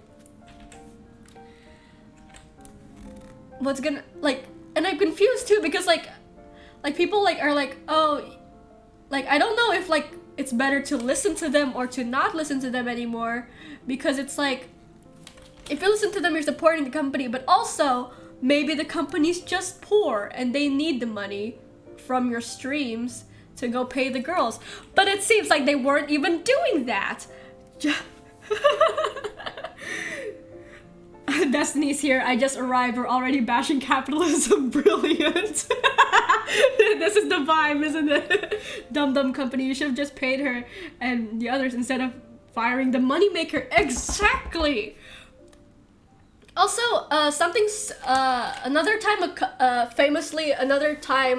a moneymaker idol has been kicked out of company was Hyuna. Hyuna and Dawn. So, you know that thing in Korea where, like, idols are not allowed to date? Or at least, like, go public with, like, their romantic relationships because it like, ruins their chances of getting fans and stuff like that. So, Hyuna and Dawn have been dating for 6 years now. I believe they're engaged or married or something like that.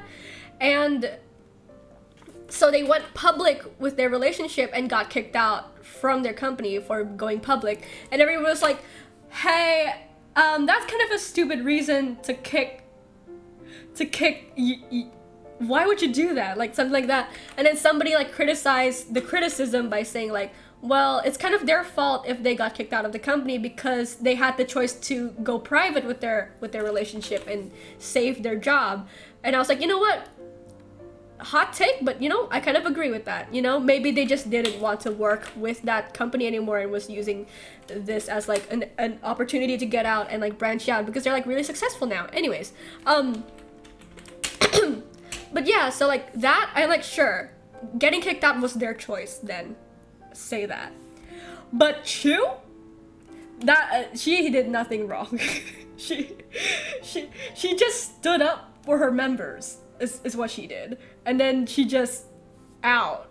Sorry, what's that? You want to get paid? Oh, that's so sad, bestie. Out. Like, it's so sketch of them. It just makes them look bad. Although I've been enjoying on TikTok, Luna has this song that goes like, "Let's burn it up." Bum dum de dum de dum. They have a song that goes like, somebody edited like as the girls say, "Let's burn it up," like the company sets on fire. Orbits are funny, yo. I'll say them. Orbit's hilarious. I love Orbits. Okay. I need to pee again. I'm so sorry. I'll be right back.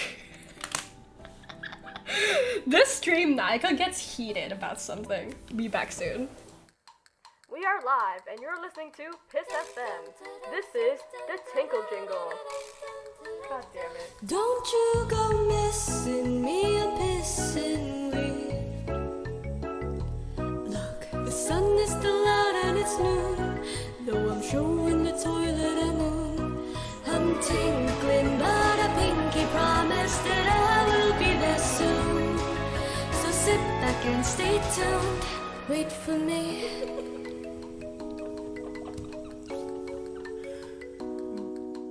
I'm really sorry, but I'm streaming right now, so I can't talk, but I'll be back soon.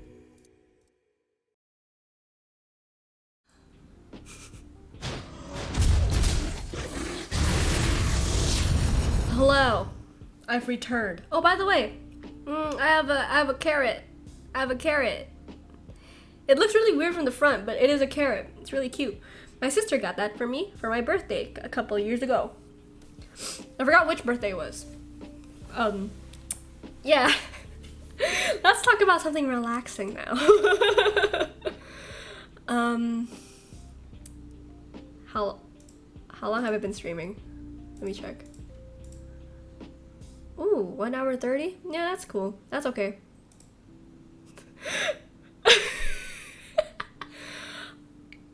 Oh, right. Speaking of webtoon, back to the webtoon thing. I found there was like this one that I read like so many years ago that I really, really liked, but always forgot what the title was. I just found it again recently. It's called Live Forever.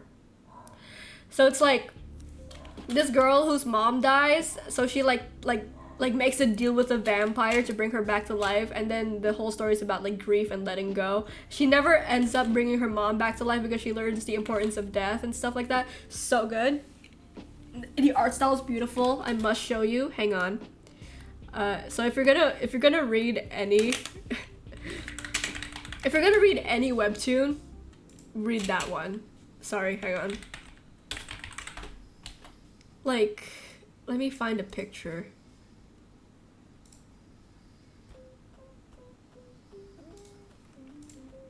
Look at this. Look. And the whole series is in black and white and red. So it's just like this. Gorgeous. I loved it. So like read that and Zatanna and the Ripper. That's it. Oh, what I recommend. Yeah, I know, it's gorgeous. And it's like composed so well too. They kind of do that thing like Julia Drawtectives does, where she like just block out like an entire area black and just like makes the composition really tight and like nice and like I love it. I loved it. It's so good. Yeah, so yeah, that one was called Live Forever. You should read it. Okay. What else? I've also been reading Buuza. It's Buuza exclamation point. Unrelated, but your Jima is so cute. Thank you! She's really cute. I love drawing Jima. She's so easy to draw. I like finally nailed, because like her nose is so prominent, and I don't draw noses usually. She always ends up looking like too realistic in comparison to like my other characters, but like I figured it out. I found a happy middle ground and she looks really cute now. Okay, but yeah. Oh yeah, I've been reading Buuza, and it's like a drama, I think. It's kind of hard to categorize Buuza. It's like a drama fantasy, but it's more like it's just like a it's like a drama set in a fantastical world rather than a fantasy drama, if that makes sense. It's just like humans, and then they just so happen to be like animals or whatever. I like that one too, but it has so many typos. Like it's like you can tell that the artist was in a hurry for a lot of the pages. Like like some artists are so good at like drawing quickly, and that's what I love about Buuza, the way that they're like able to draw so quickly but like make it look gorgeous still. But like the typing is abysmal. I still love it though. I read it all the time. But yeah. Yeah. What else did I have to talk about? Oh, right! Butterfly Soup 2! I haven't played it yet. But I don't know if I'm gonna play it on stream, because it does seem a bit more intense than the first one. I don't know what that means yet, but I saw the tag. And I heard Akarsha and Noelle became canon. I'm so happy for them. They're my favorite couple. Also, like, as I was playing Butterfly Soup again for stream recently, no offense to Brianna Lay, I realized that like I don't need this story anymore. Like at the time when I first like came across it, it was like very meaningful to me because like I haven't seen a lot of like stories about like gay Asians. So like, but now that I've like replayed it, it makes me feel like, oh, there's something about this that feels very aged now, that I'm just like, I don't need something like this anymore. I don't know, it just made me feel sad that I could not like enjoy it as much as I did the first time, even though it's like still really funny. It's a really funny game, but like I don't know, I didn't like it anymore. I wasn't really looking forward to playing it, you know? I guess that's sort of why I haven't played it again. Butterfly Soup 2 seems about the same as the first one, except it had more plot. That's what I'm seeing. I heard it's like, you know, they switch between the characters' POVs for the game. And I heard it starts with Akarsha, which I'm so happy about. Akarsha's my favorite. I don't know. Also, like, can I say this? Like, Min sucks. As a character, I really don't like her. like as I was replaying, I was like, damn.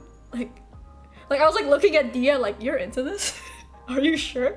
Like, people who are aggressive all the time do not make good friends. Like, you can be aggressive sometimes, but like, I don't like Min. She's too angry. I don't know. Like it's not even like she's using her anger as like a cover up for her soft inside or something like that. She's just like that, and it's like, I don't like her. I don't know. Like, I don't know. I don't know why I can't enjoy Min, but I enjoy IU's character in Hotel de Luna. Maybe it's because like the framing of it. Like, Min is supposed to be cute, meanwhile IU is supposed to be like she is an asshole. I don't know what it is. Mean kind of soft girls that have a kind inside is better. Yeah. Noelle. I ended up liking Noelle a lot. I found during my replay. I really liked her. She's just like me for real. Like, she's relatable. I don't know, but yeah. Like, and I also realized that like I'm just criticizing Butterfly Soup now. I've never played the second game. Maybe she got better at writing over time, but something else I realized about Butterfly Soup 1 is that they kept, like, Min is short, And that became her whole character. Like, that's the only thing everybody would point out about Min, that she's short, and that's her whole thing. Like say something else. She's got a band-aid on the side of her face. You're not gonna say like, where'd you get that? You're not gonna say that. You're just gonna be like, oh, she's short. Isn't that funny? She's really short. Like, I don't know. But yeah, like I said, it makes me sad that I don't really enjoy butterfly soup anymore. I guess I grew out of it. And yeah, I don't know. I like enjoying butterfly soup from the sidelines. I like looking at the fan art of it, especially of Noelle and Akarsha. So many good fan of Noelle and Akarsha. Good couple. I love them because like one of them is smart but stupid. The other one is stupid but smart, and I like that. Like Noelle, I like how Akarsha is like she's secretly smart, but she chooses not to use that. Like, she like chooses to use it for chaos only, and I love that for her. I don't know. I like those two. And then I also like how one of them is like openly queer. I mean, like the other one is like closeted as hell. I don't know. That's interesting to me. Anyways, yeah. Oh, this one. This is the one I forgot to draw grandma for. I'll leave it alone. Noelle to me is that like she's so smart that she became stupid. I like that kind of character. Right? Exactly. I like that about her. She's like so like to the book that she like doesn't like think about any other she doesn't think about any other possibility that like, and that makes her dumb, and I like that. I don't know. She's very factual, and that makes her very unfactual. Like, I don't know. Every day I fear the possibility that a thing I like come to realize I don't like as much anymore. Yeah. This is like Toy Story 3. I don't want to play with you anymore. Yeah. So yeah. I guess that was bound to happen eventually.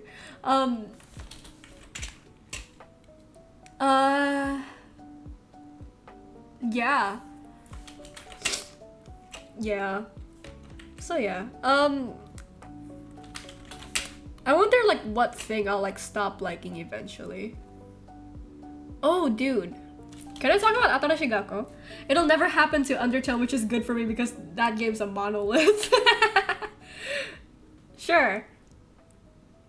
I want to talk about Atarashii Gakko's music because like they keep getting comments about how like people wish they would do like jazz and rock again, and it's like one time I like saw an article that's like when the girls released Freaks, which is a house rap song, like the article said like the girls have experimented with several different genres before, which is true, but it seems like now, with Freaks and 999, they have finally found their sound.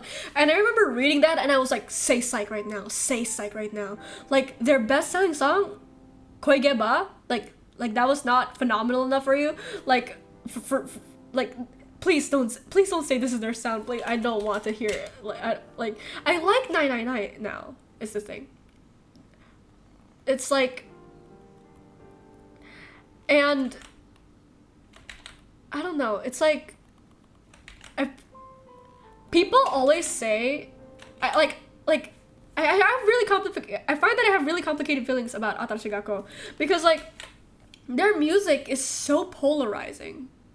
They try too many things is the thing, and that's good for them, but I feel like in the process they kind of attract too many different kinds of fans and they all hate each other, which makes the fandom just a really putrid place to be in because nobody likes each other, and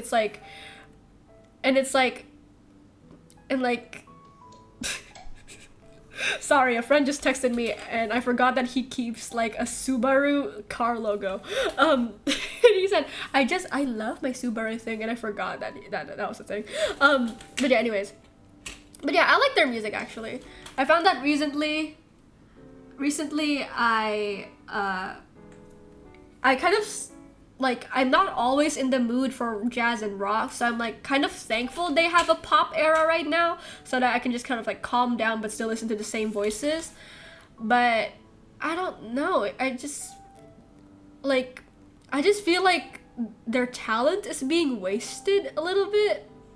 I don't really know how to word it, you know? It's like, I like Snack Time, but I feel like it's not their best work. You know what I mean? Like, I don't hate it. Some people really hate Snack Time. Some people really love Snack Time. I'm like okay with Snack Time. It's like, are we talking about toxic fandoms? We're talking about atarashii gakko. We're talking about atarashii gakko and the way that their fandom is so polarizing. Like they have polar opposites, all of us. Like the only common thing we have is that we like the girls and like like a divorced parents staying for the kids. Like, okay, even from the beginning, atarashii gakko fans, like aside from music, is like some of us are like old men attracted to the girls. Some of us are the girls' ages and are girls and are totally creeped out by this dude, by these dudes. I help run a fan account for the girls, and oh my gosh, is our follower base straight and old. I have to delete so many. Is Eve here? Eve is our other admin. I have to delete so many DMs from dudes that I do not understand.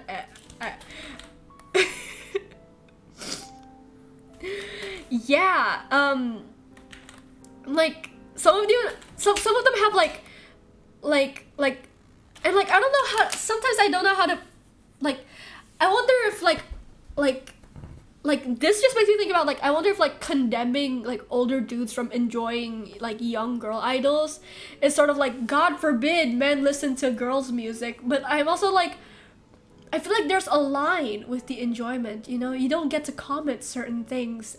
It just makes us, the girls who are the age of the girls that you're a fan of, feel super creeped out that you feel this way about them, you know? I don't know. It's like I said, I have very complicated feelings about this man.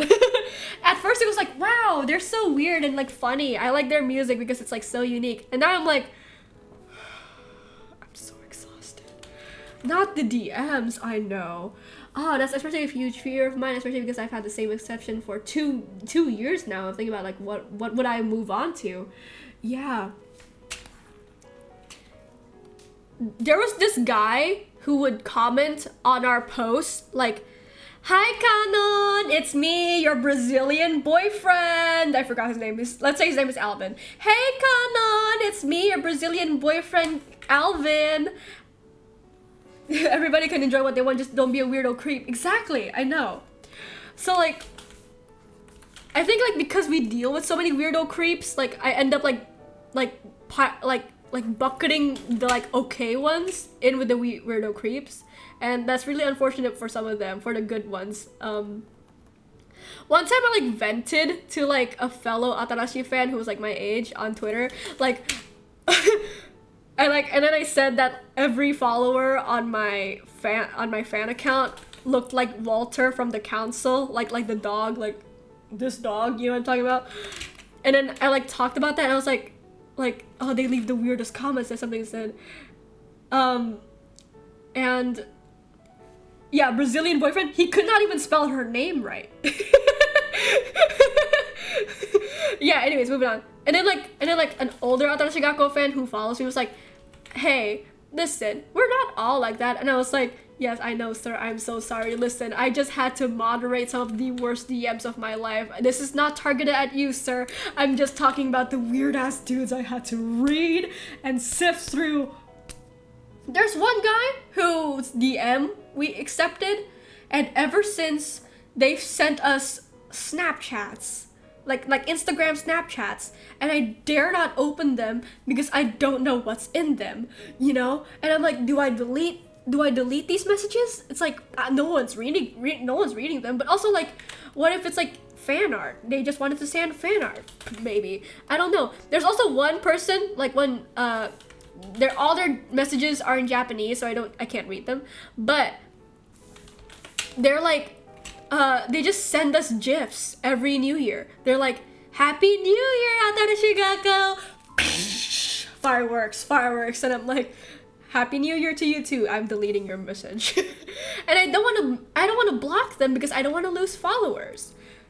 Maybe they're just a nice person and I'm lumping them in with people I don't like, you know? And also, speaking of the fan account, what was I gonna say? Shoots, what was I gonna say?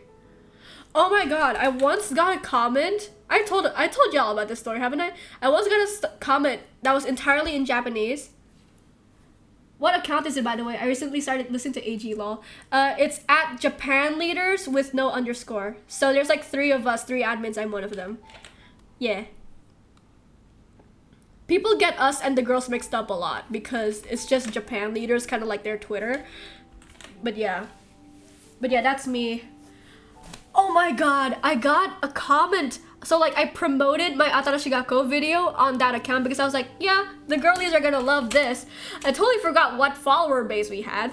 So like I received a comment from one of the dudes that was like, oh my god, can we just talk about? So like one guy from the story share that I did, I asked the owner of the account, like, hey, is it okay if I like promote my video? And they were like, sure, go ahead. So like I promoted my video on that account and then I posted it on my story, on our story rather, and then one of the views like is from the guy who saw our story, and then they commented, oh my god, can we just talk about how admin is kind of cute though? And I was like, can I just guess how old you are? Real quick, can I just guess how old you are? My guess was 35. And they showed up on my channel. Yeah, I have still yet to reply to their comment. I do not want to do that.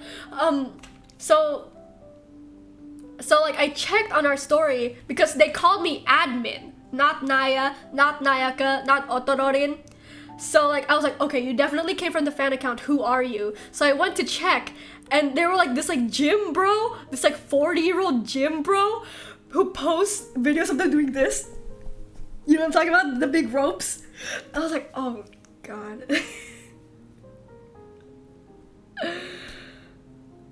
And I was like, I haven't promoted my videos on that account ever since. I'm very careful about the audience I attract. That's why when I started doing Drawfee fan videos and then people started watching my videos, I like made sure to bring them over to my main account because I was like, where else are you gonna find this fandom? Yeah, yippee. I like asked my friends, is this guy calling me cute like a dog or cute like girl? Like, anyways, yeah. So yeah, complicated feelings about atarashii and their fandom. It's like I love them, but wow, I hate it here sometimes. I don't like it here. It makes me sad that I can't enjoy them to the fullest because I know. Can I consider myself like a fandom mom? I'm a fandom niece at least in there because like I'm the only person, like one of the few people on YouTube who's like making fan content for the girls. So like, and like I'm like friends with some of the fandom. Haruka I met from this fandom. They're okay. He's okay. Like you know, there are some really nice people in there, but also like some people are just so demanding, and it's like I'm like complaining about the attention I receive. I don't know. I don't know why. I'm just like, I feel like I should clarify it. Like, I don't know. I like you guys, but it's like, I don't know. How do I get these people away? Just the ones that I don't like only, but that's impossible because you're on the internet. You came here from the Drawfee Clips video. Yeah, I figured that out because anytime I post like a thing about Twitch on the second channel, I see you commenting. Thank you for staying here, by the way, Demon Garuda. Yeah. This is just a stream where Nayaka rants. Like, dude, like, sometimes, like me and the admins of the Atarashii fan account have, like, a group chat, and every so often, I just, like, come in there, like, hey, what do I do with this comment? And they're like, block, delete, block, delete, report. Thank you. And I'm like, okay, got it, boss. What else was I gonna say? Oh, right. We once got a comment that was entirely in Japanese, but it was like a big block of paragraph. And I usually don't delete comments that are like in foreign languages because it's like, how am I supposed to moderate something I don't understand? So, but I recognized that their account was an Indonesian name. So I was like, oh, my people, huh? So I went to Google Translate to like find out what this dude said. And what he said was basically, I love Japanese women, but wow, Indonesian women are so much more beautiful than them, etc., etc., etc. And I was like, oh my god, gross, gross. I don't want to read this anymore. And I was like, I was so angry about it because I was like, as an Indonesian girl, why do we need this information? Exactly. Also, why on a fan account? It's so random. Bad timing, dark delay. It's rare to find an Indonesian to like the things I like, so thank you for existing. Yeah, it's nice to find you too, Garuda. It's kind of nice sometimes, yeah. But yeah, I was like, oh god, this comment. It is nice to find an Indonesian in the wild on the internet, but this comment was not the case. So I was like, okay. I asked the owner, I was like, can I pop off on this dude? I'm so angry about it for some reason. So he was like, by all means, go ahead. So I replied in Indonesian and I said, hi, appreciate the comment. Indonesian girl here. Thank you for complimenting us, question mark. But oh my god, why did you need to say this? Why did you feel the need to say this? What? And then you went through the trouble of translating this awful message in Japanese in the language that Japanese girls will read and will probably feel insecure about since reading this. Like, why would you say this like on our account? This is a fan account, for God's sake. Why would you say something like this? And all they replied was like, well, don't take it too deeply, Frederico, or something like that. And I was like, you know what? You ever just like argue with someone and they leave the most nonsensical reply and you're just like, well, well, that totally did not go through your head, but I also don't want to waste my energy, so I'm going to leave this conversation now. But yeah. That was, yeah. Frederico. Stop. Yeah. This is tea spilling session.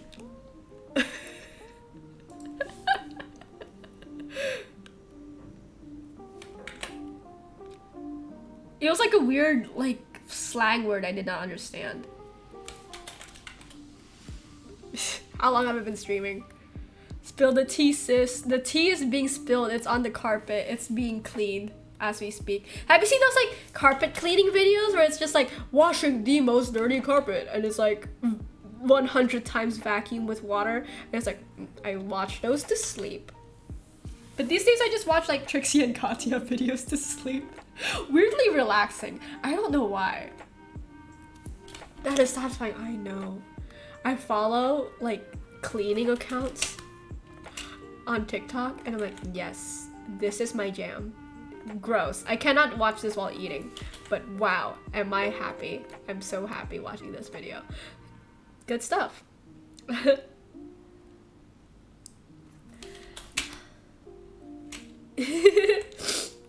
Oh, Pensar, you're here. I did not realize. Hello. Your name color on my screen is the same as Supa, so I thought you were Supa.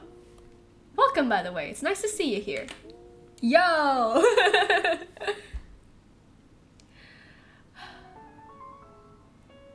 Yeah. Oh, I know this song. Oh, no, I don't. I don't know this song. Cleaning videos are somehow the best thing I've ever seen. Exactly. I like to clean my room. Not often. That's kind of exactly the point. You wait until the dust piles up a little bit. Maybe that's like poor hygiene. But like, I enjoy cleaning, just not all the time. I like to wait, personally. Like, dude, spiders started building a web in my CPU. Cleaned that out. pretty good. The spiders here are vicious, yo. I have like a bite. Like I once like wanted to record a YouTube video, but like there was like a big bite like right here, and it was like so big. It's not a deadly spider, by the way. They are cellar spiders. They're the skinny ones. They're the skinny ones, and their bites are just sort of like the length of their legs, which is like this big. It was really annoying. Other than that, I don't mind the spiders. I think they're okay. Hella webs though. There's like one in the bathroom I can't reach. I need like a big stick or something to like just like that. I gotta get that someday. Their bite is what? Hi! Oh, hey, dude! How? That's my sister. She's in the chat. How's your day going? What part of the video are you on? She's doing a dance cover. I mentioned this earlier. Welcome to the chat. Thank you for showing up. Make sure you take care of yourself, okay? Eat food when you're hungry. Drink water. And fan off when you can. Cool. I don't know. Are you like indoors? I don't know. I never checked. I'm sorry. Okay. Their spider bite is what? Yeah, they're not poisonous though. I like looked up if they're poisonous. They're not. They just like make your skin kind of look like a big stretch mark. That's what their bites look like, honestly. Like a big brown stretch mark. And you know how like stretch marks are usually lighter than your skin? These are darker. So yeah. I'm coming up on 2 hours, so I probably need to stop streaming at some point, but I do want to finish this scene real quick. Insects scare you to death, huh? I've never been bitten by a spider before. Me, yeah. I haven't either until like super recently. Insects scare you to death. Lizards, geckos, get me. Like, I cannot be near them. I will not sleep. I know where there are bugs in the room. Dude, you're gonna hate this. There was a big ass spider in my bathroom once. It was so big. I just like took a picture of it. I was like bewildered by how big this goddamn spider was. It was the size of like my hand. I've never seen a spider that big before until then. And it was like, it just held on. I've seen a lot of tarantulas while off-roading. They always scare me half to death. Oh my gosh, yeah. That must be the worst. Big anything scares me. Lizards, geckos. Indonesia has hella geckos. And I've seen like those TikToks from like foreigners where they're like, things in Indonesia I did not know were in Indonesia. Or rather, things in Bali I saw nowhere else. And it was like a gecko on their bed. Like we see geckos all the time, but on the bed? Worst nightmare. Like bugs, the thing about bugs is that you can crush them. I'm okay with bugs personally because they're like, you can crush them and they're dry. Geckos are a weird texture. Oh my god. We have those huge hand spiders every day and I've pretty much gotten used to them. Yeah. My friend keeps sending me big spiders she finds from her house to me, and like, sure, I can't stand videos. Imagine going, oh, ew, that's so mean. That's so mean.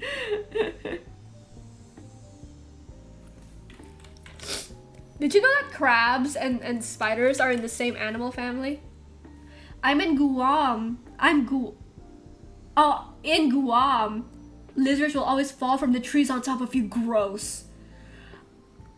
I hate smooth animals. Like, why are you smooth?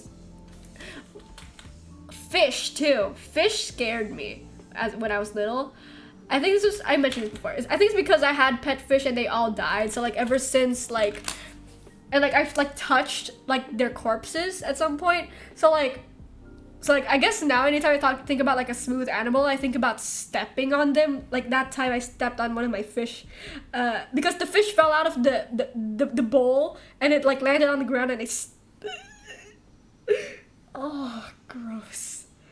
It made me feel terrible. Guam doesn't have birds because the snakes ate them. Metal. You tolerate geckos and spiders, but cockroaches. Ooh, I don't see cockroaches very often, I realize. One time, I should add a trigger warning for bugs. I'll write that down. For the VOD, I'll write that down. Trigger warning bugs. Trigger warning. Warning bugs. I used to glad to live in a very cold country where insects usually dead or in warmer areas of the country. Yeah, dude, we're in the equator. You know when people say like, oh, Australia has some weird ass animals? Girl, we're right next to Australia. We're right above them. Bug TED Talk, yeah. Anytime I mention that I'm like afraid of geckos as an Indonesian girl, I think about that like specifically like not just geckos in general. I'm okay with lizards, but like geckos, like Indonesian geckos, I think about that like they're so gross, they're so smooth. You know how geckos and lizards, they have like scales and they're like pretty. They look a little bit like a snake, and like snakes are cool. Geckos, however, they're just brown and they're smooth. They look like Play-Doh. I don't like them. And anytime I think about the fact that I'm scared of them, it just makes me think about like that scene from Tinkerbell where she's like, you're afraid of mud and you're a garden fairy? And she's like, yeah, ironic, isn't it? Texas has these cockroaches that will fly at you, and I hate it. Jesus Christ. You love bugs so much, they are my fave. I have a deaf cousin, and we don't really communicate with each other because she doesn't do sign language. And I can't do sign language. So one time at like my grandfather's grave, she was like, she's like pointing at something. She's like, look over there. And then like I looked over, and it was the shiniest, prettiest holographic dead bug I've ever seen. And I was like, thank you, cousin, for showing that to me. It made me happy. I like that bug. It's really pretty. I took a picture of it. I don't know where that picture is. I love bug. Damn. Damn. I don't know what you're damn at, but yeah. Did I color York already? I did not. Love some shiny bugs. I know. They're so good.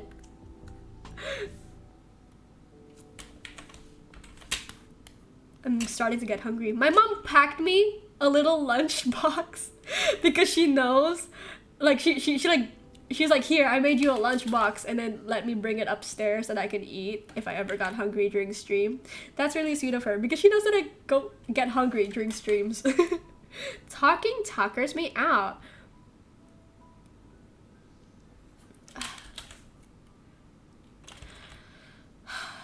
Hang on, let me just, I need to stop talking for a little bit. You talk amongst yourself, will you?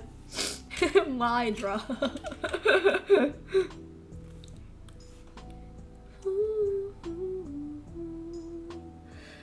As a kid, I used to collect live centipedes and shove them into containers. Did you keep them as like pets, or do you collect them like they're dead? Or were you like my sister when she was little, where she used to just keep a mosquito in a cup? Is my sister still here? She used to keep a mosquito in a cup.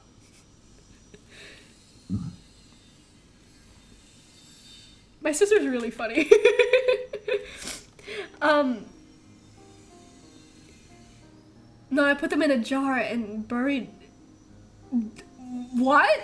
So you took them out of their habitat, and then you put them in a jar, and you put that jar in the habitat they came from.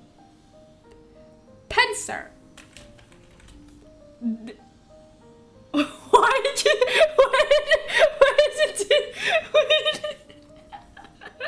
That's really funny. How many centipedes did you collect? They're invasive. Okay. Wait, so like, are these like glass jars? Like, how many jars do you have like at home to like do this? I didn't have a garden growing up. No, I did. No, I didn't have like a grassy garden. I had like a tile garden with plants. that was my house growing up. Which reminds me of my hamster who died. So, do you mind me talking about my hamster story? Okay, I don't really like geckos except I accept their existence in the world. They are cool, you know. They stick to walls and other things. That's fascinating. Yeah, I'm okay with geckos until they're close to me. Having to grow up with them all your life, you start getting used to geckos, but like eventually you're gonna like one time I like hung out in some dude's like balay bangong, and then like it's a gazebo. It's like a short gazebo with like a chair. I looked up, gecko like inches away from my face. It was like, and then the old guy I was talking to, he was like, oh, don't worry. You know the saying where there is land, there is sky, meaning that where you are, there's gonna be somebody else. And I'm like, I know, but wow, that is gross. I don't care your advice if you collect centipedes and put them in jars. They're plastic jars. I did only twice in my life. Each jar fits exactly 25 centipedes. I don't like that you remember the exact number. Pencer. That's weird, but you're so valid. That's really funny. You know what? Hobbies. Good for her. Thank you for sharing. I was 5, don't blame me. Fair. Oh, right, my hamster story. I mentioned the hamster story. So I had 3 hamsters.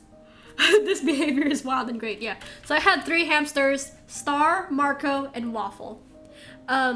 Star died first. She died of cold or something like that. She was weak.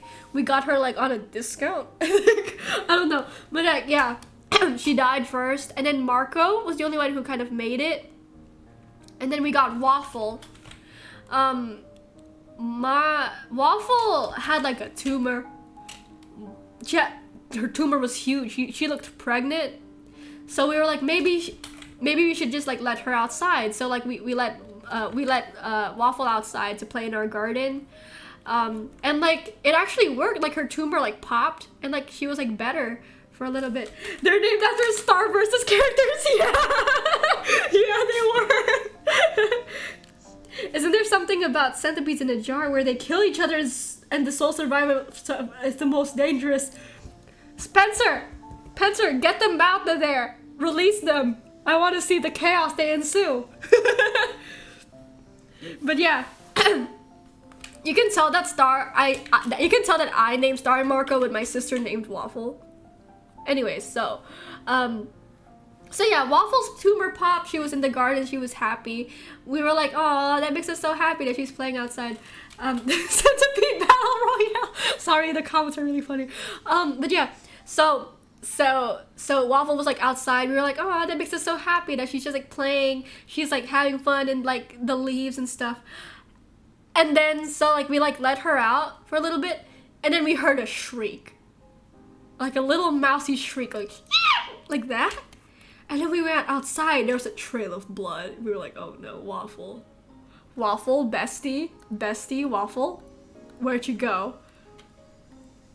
So we followed the trail of blood. We followed the trail of blood that led to the sewers, which made us think a rat took them. And we didn't even get to see. This is a horror movie. I know. Like, oh my god, it's so brutal. I feel so bad for her because like she just healed and she died. What kind of karma? What a cruel world. This story is very suspenseful. Yeah. So yeah, that's my crazy hamster story. She died. We never got to see her. We never got to see her corpse. We just saw her blood. So we don't know if she died in the sewers or before making it into the sewers. It took her. Pennywise. It might be monitor lizards. Oh, right. It could have been. Could have been too, yeah, actually. Except we did have a rat hang out in our garden for a while, and we thought it was gone. Yeah, your hamster got clowned like the movie It. Also, sorry, let me read Pencer's message. I dug them out of the ground after 3 days, and they were fine. I was probably disappointed that none of them died. Oh my god. Yeah, Biawak are huge, man. Like, I remember, like, I used to come home from, like, kindergarten, and there would just be, like, a big-ass lizard climbing out of the sewers. Like, they owned the town. They would, like, sorry, I keep picking my nose, I'm sorry.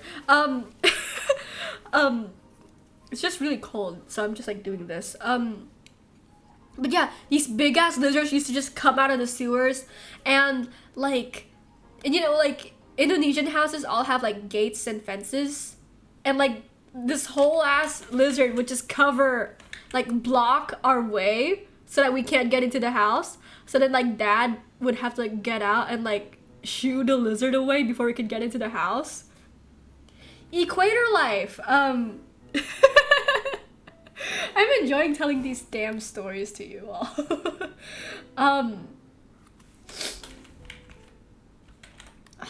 One time, one of my dogs, I'm so glad we don't have monitor lizards here.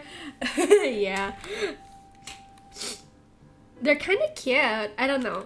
Susie Deltarin, real? Anyways, moving on.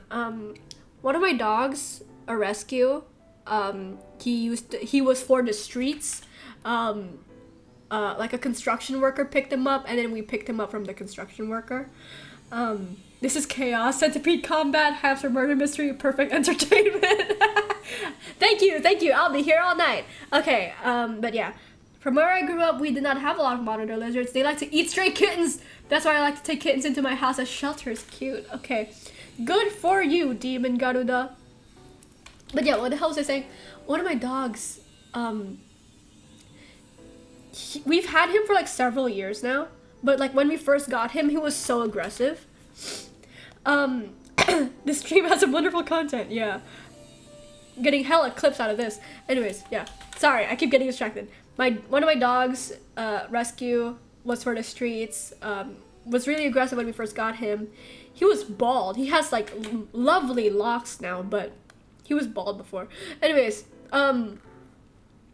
so like he used to run away from our house so often. Like anytime like we like open the door even a little bit, he would just like he would just like, get out of there, and we'd be like, okay, damn, all right. And like one day he like came back with blood on his face, but he had no scarring, meaning it was something else's blood. I don't know who he hurt. But he was like, you know how like in battle scenes, like whenever like a bomb just like came off and the hero of the movie sort of like came back like this. I don't know what this dude was on, my dog.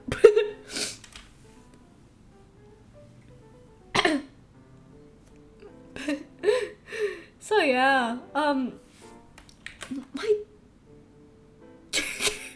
oh, I don't know. He'll be fine. I mean, a little. I guess so. I don't know if I should be like joking about PTSD so lightly, but like I suppose he has a bit of trauma. Like for a while he was afraid of thunder.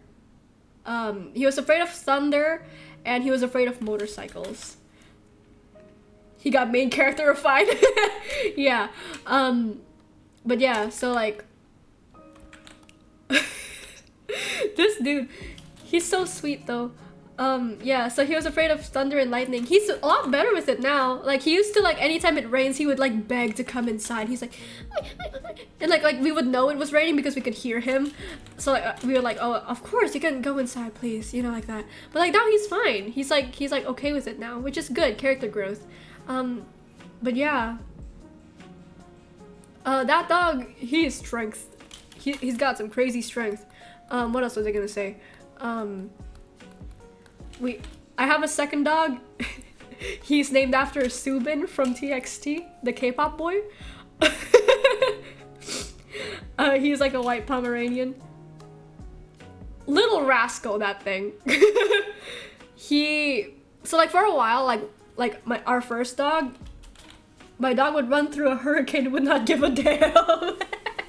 Nice. But yeah, like our dog, the first one, the one who used to fight other dogs, he's a little calmer now. My birthday is coming up on the 30th, and I want to say that your stream helped me get there, so thanks. Wait, really? Aw, that makes me happy. Yay! A happy birthday in 3 days then. Congratulations! Happy early birthday. Yeah, totally. Yippee! I'm happy I get to help somehow. And thank you for supporting me too. You're like one of my you were my first sub. I remember. Yeah. Yay! Chumbai birthday parties here. I'll draw you a cake. I'll draw you a cake. Wait.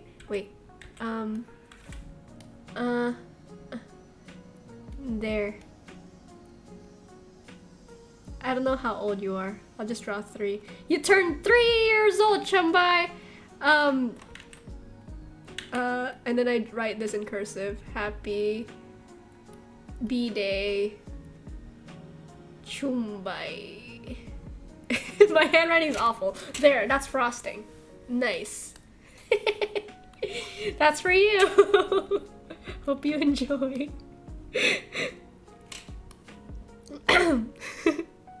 I'll leave it up for a bit and then I'll delete it. Oh no.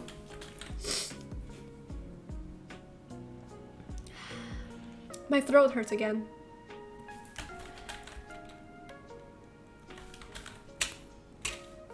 What layer is this on? There we go. Thank you everybody for being here, by the way. It's really fun chatting with you all. It's making me happy. Oh, is this all of them? Okay, cool. Sorry, I'm gonna be silent for a little bit because I'm using all of my brain power currently.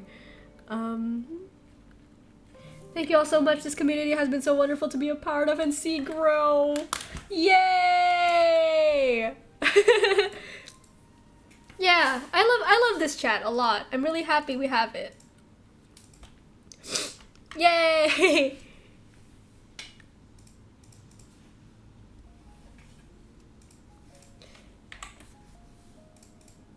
Ottororin chat was like cussing to me.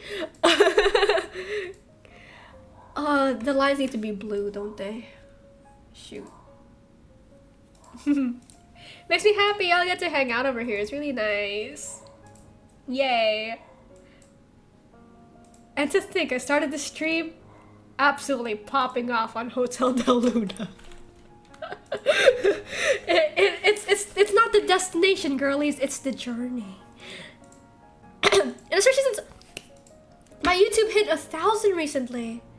That's so exciting for me. I've had YouTube for I've been on YouTube forever, my entire life. Because I'm a Gen Z.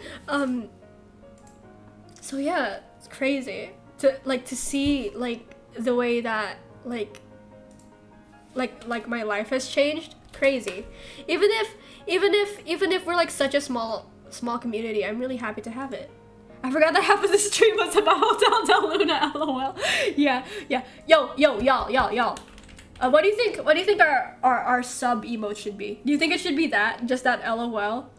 Should we have like LOL, one LMAO, and then one ROFL? So like the higher tier your sub is, the more you'll laugh.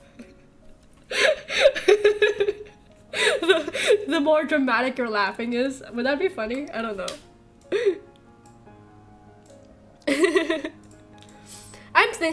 I've thought about making like a sub, like a emote making stream. I just need to figure out what kind of emotes we want, you know?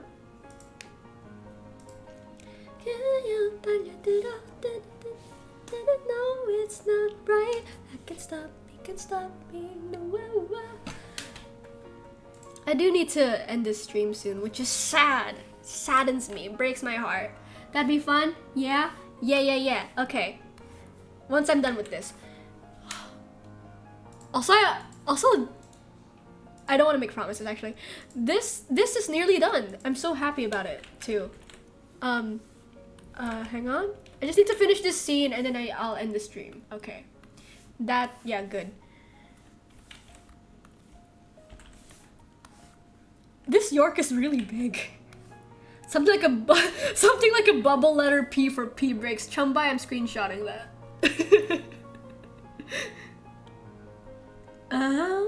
I do think that the default LOL is so funny though. And I'm really happy that y'all use it. It's so funny.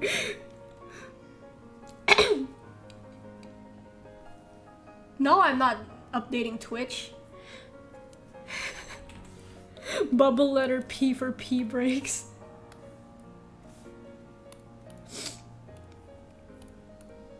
Oh my gosh. I used to do Barbie videos when I was little. Is that a surprise? I don't know. I'm just thinking about that because I'm like, wow, my social media journey. As a vlogger, it's actually fun for me.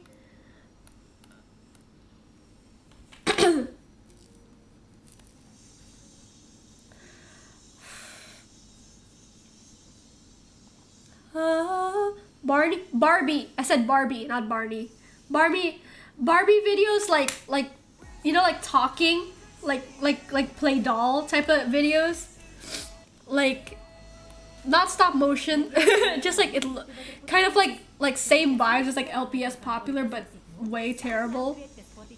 It was only me, and like I would have like multiple characters at the same time, and none of my characters could stand up on their own, so I would all hold them like this, like say like this is, so like say this is a tripod, so this is Barbie number 1, Barbie number 2, and I would hold them like in one hand like this, like here, like you know those like Chinese incense that you like pray with. I hold them like that, and I pretend they're walking together.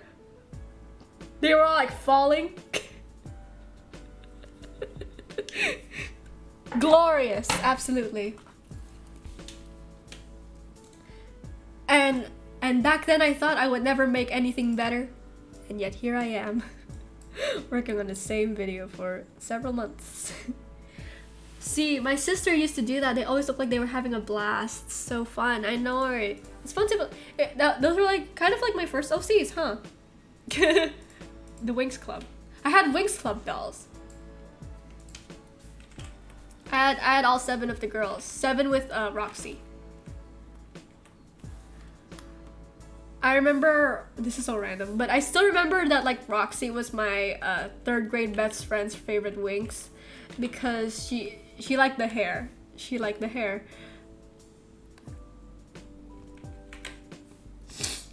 Okay. I think I need to add some sort of like outline around York.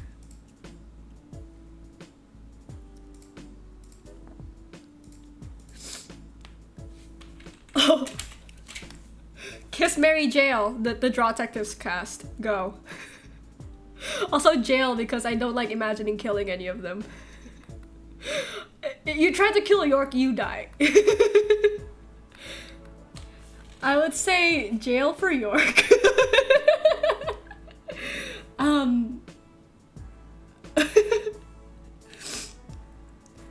Till Eugene York.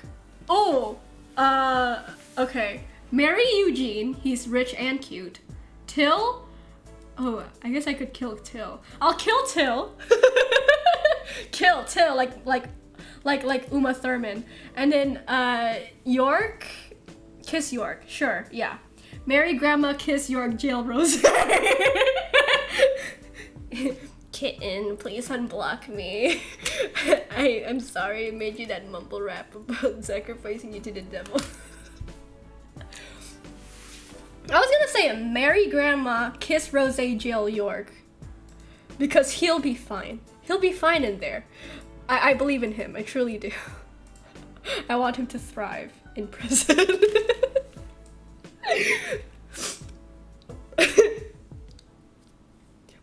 between the drawtectives, the one who's probably gonna go to jail first is probably Rose, huh? Madam All, Terry. Dude, how can I choose? They're all the same person. Hang on. Okay. Who's the one with the book? York will probably put the cops in armed jail. He's done that before. Citizen's arrest, he said. Okay, so I don't remember which one is all or on, or maybe like, okay, jail Terry, marry the one with the book, the one who was reading the romance novel, and then kiss the last one. I don't know. How's that?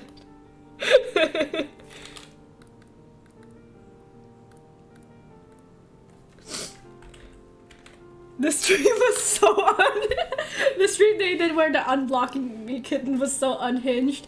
Yeah, is that also the one where they were like using the sound effect board? I love that stream. Isn't that Minion Bus Make Me Go Nuts? I don't know actually.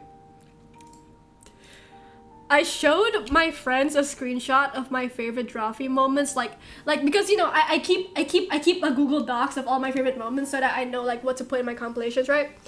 And I sent a screenshot to one of my friends, and one of them was like, I don't know what any of that says. What do you mean? What does any of that mean? Minion Bus Make Me Go Nuts. Like that's not, you can't find that in the Bible. Okay, MILF edition. Jancy, Joe Beans, Lot of Justice. Ooh, good question. This one's hard. They're all cute. That was also the stream. Their mic started echoing while reading the copy paste, right? I thought Jacob did that on purpose. He made it echo on purpose in disrespect to Karina. Is that what happened? I don't know.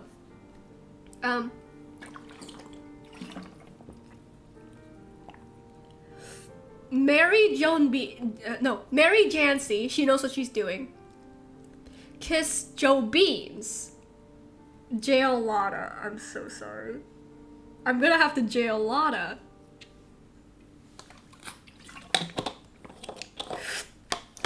No justice here, eh, Lotta? Jail Lotta.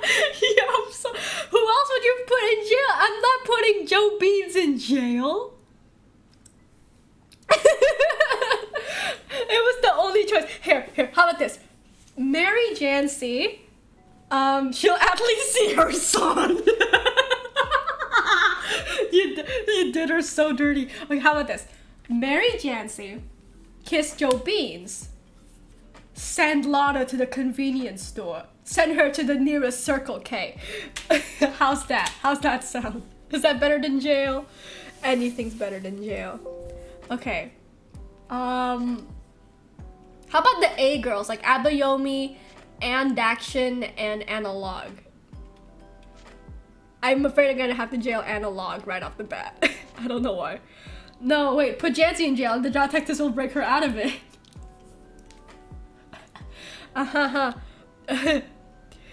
Isn't that like a line in season 1 where York was like, York, you're gonna go to prison or something like that, and he's like, they can try. They can put me behind bars, they can try. Is it weird if I want to marry Harper? For you, Demon Garuda? Absolutely not. I would congratulate you and I would say, yeah, that makes sense. That makes so much sense. I want to be in Harper's like Facebook group. I don't know if I would want to marry her personally. I want to be like I want to show up to a wedding for Harper. Like if Harper's getting married to you, Demon Garuda, I want to show up. I want to see what happens. Like that girl's dramatic. I love her. Okay. You guys taste differed greatly from mine. What would you say, Chumbai? What would you say?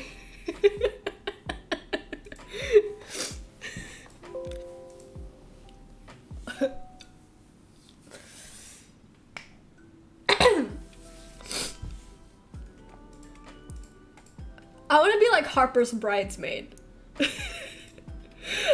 I want to see what happens. You know? She seems like the type of girl on Say Yes to the Dress. she seems like the type of girl who would go on Say Yes to the Dress. I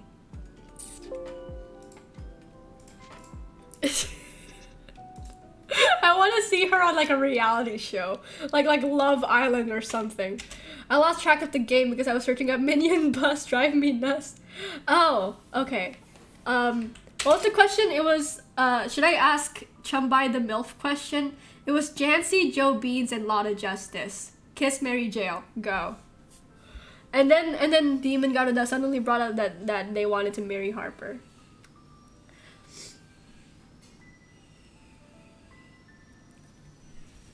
Okay. Kiss, Mary, Jail.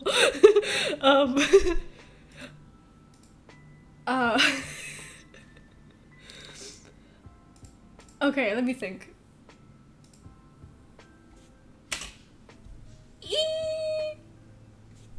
Kiss, Mary, Jail. Ina Your Face.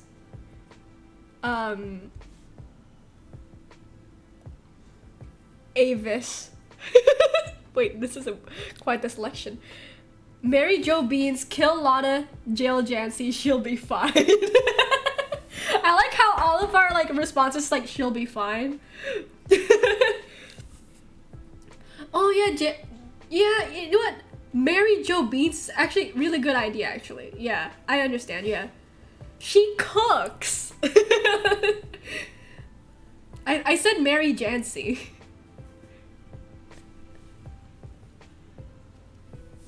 Jancy seems like a fun auntie, or like, I want to show, like, I'm just saying marry Jancy for the game, but like what I actually want to do with Jancy is show her a TikTok. I want to show her a TikTok that she does not understand.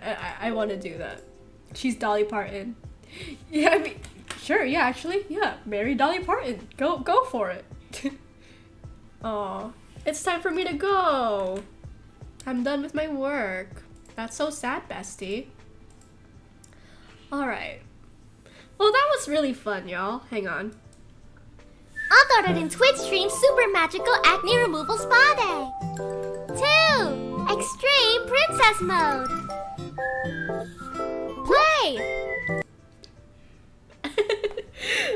That was my transition. It went on for too long. But yeah. That was an intro I made for my Girls Go Games stream, except nobody really showed up to that one, so it kind of got underappreciated. So I'm just like, you know what? I'll use it again. Oh, postura he. I would kiss Anna. Okay, I'll make sure I'll remember your pronouns. Okay, I would kiss Anna. Jail the animatronic dude. Yeah. I forgot that you made that. Yeah.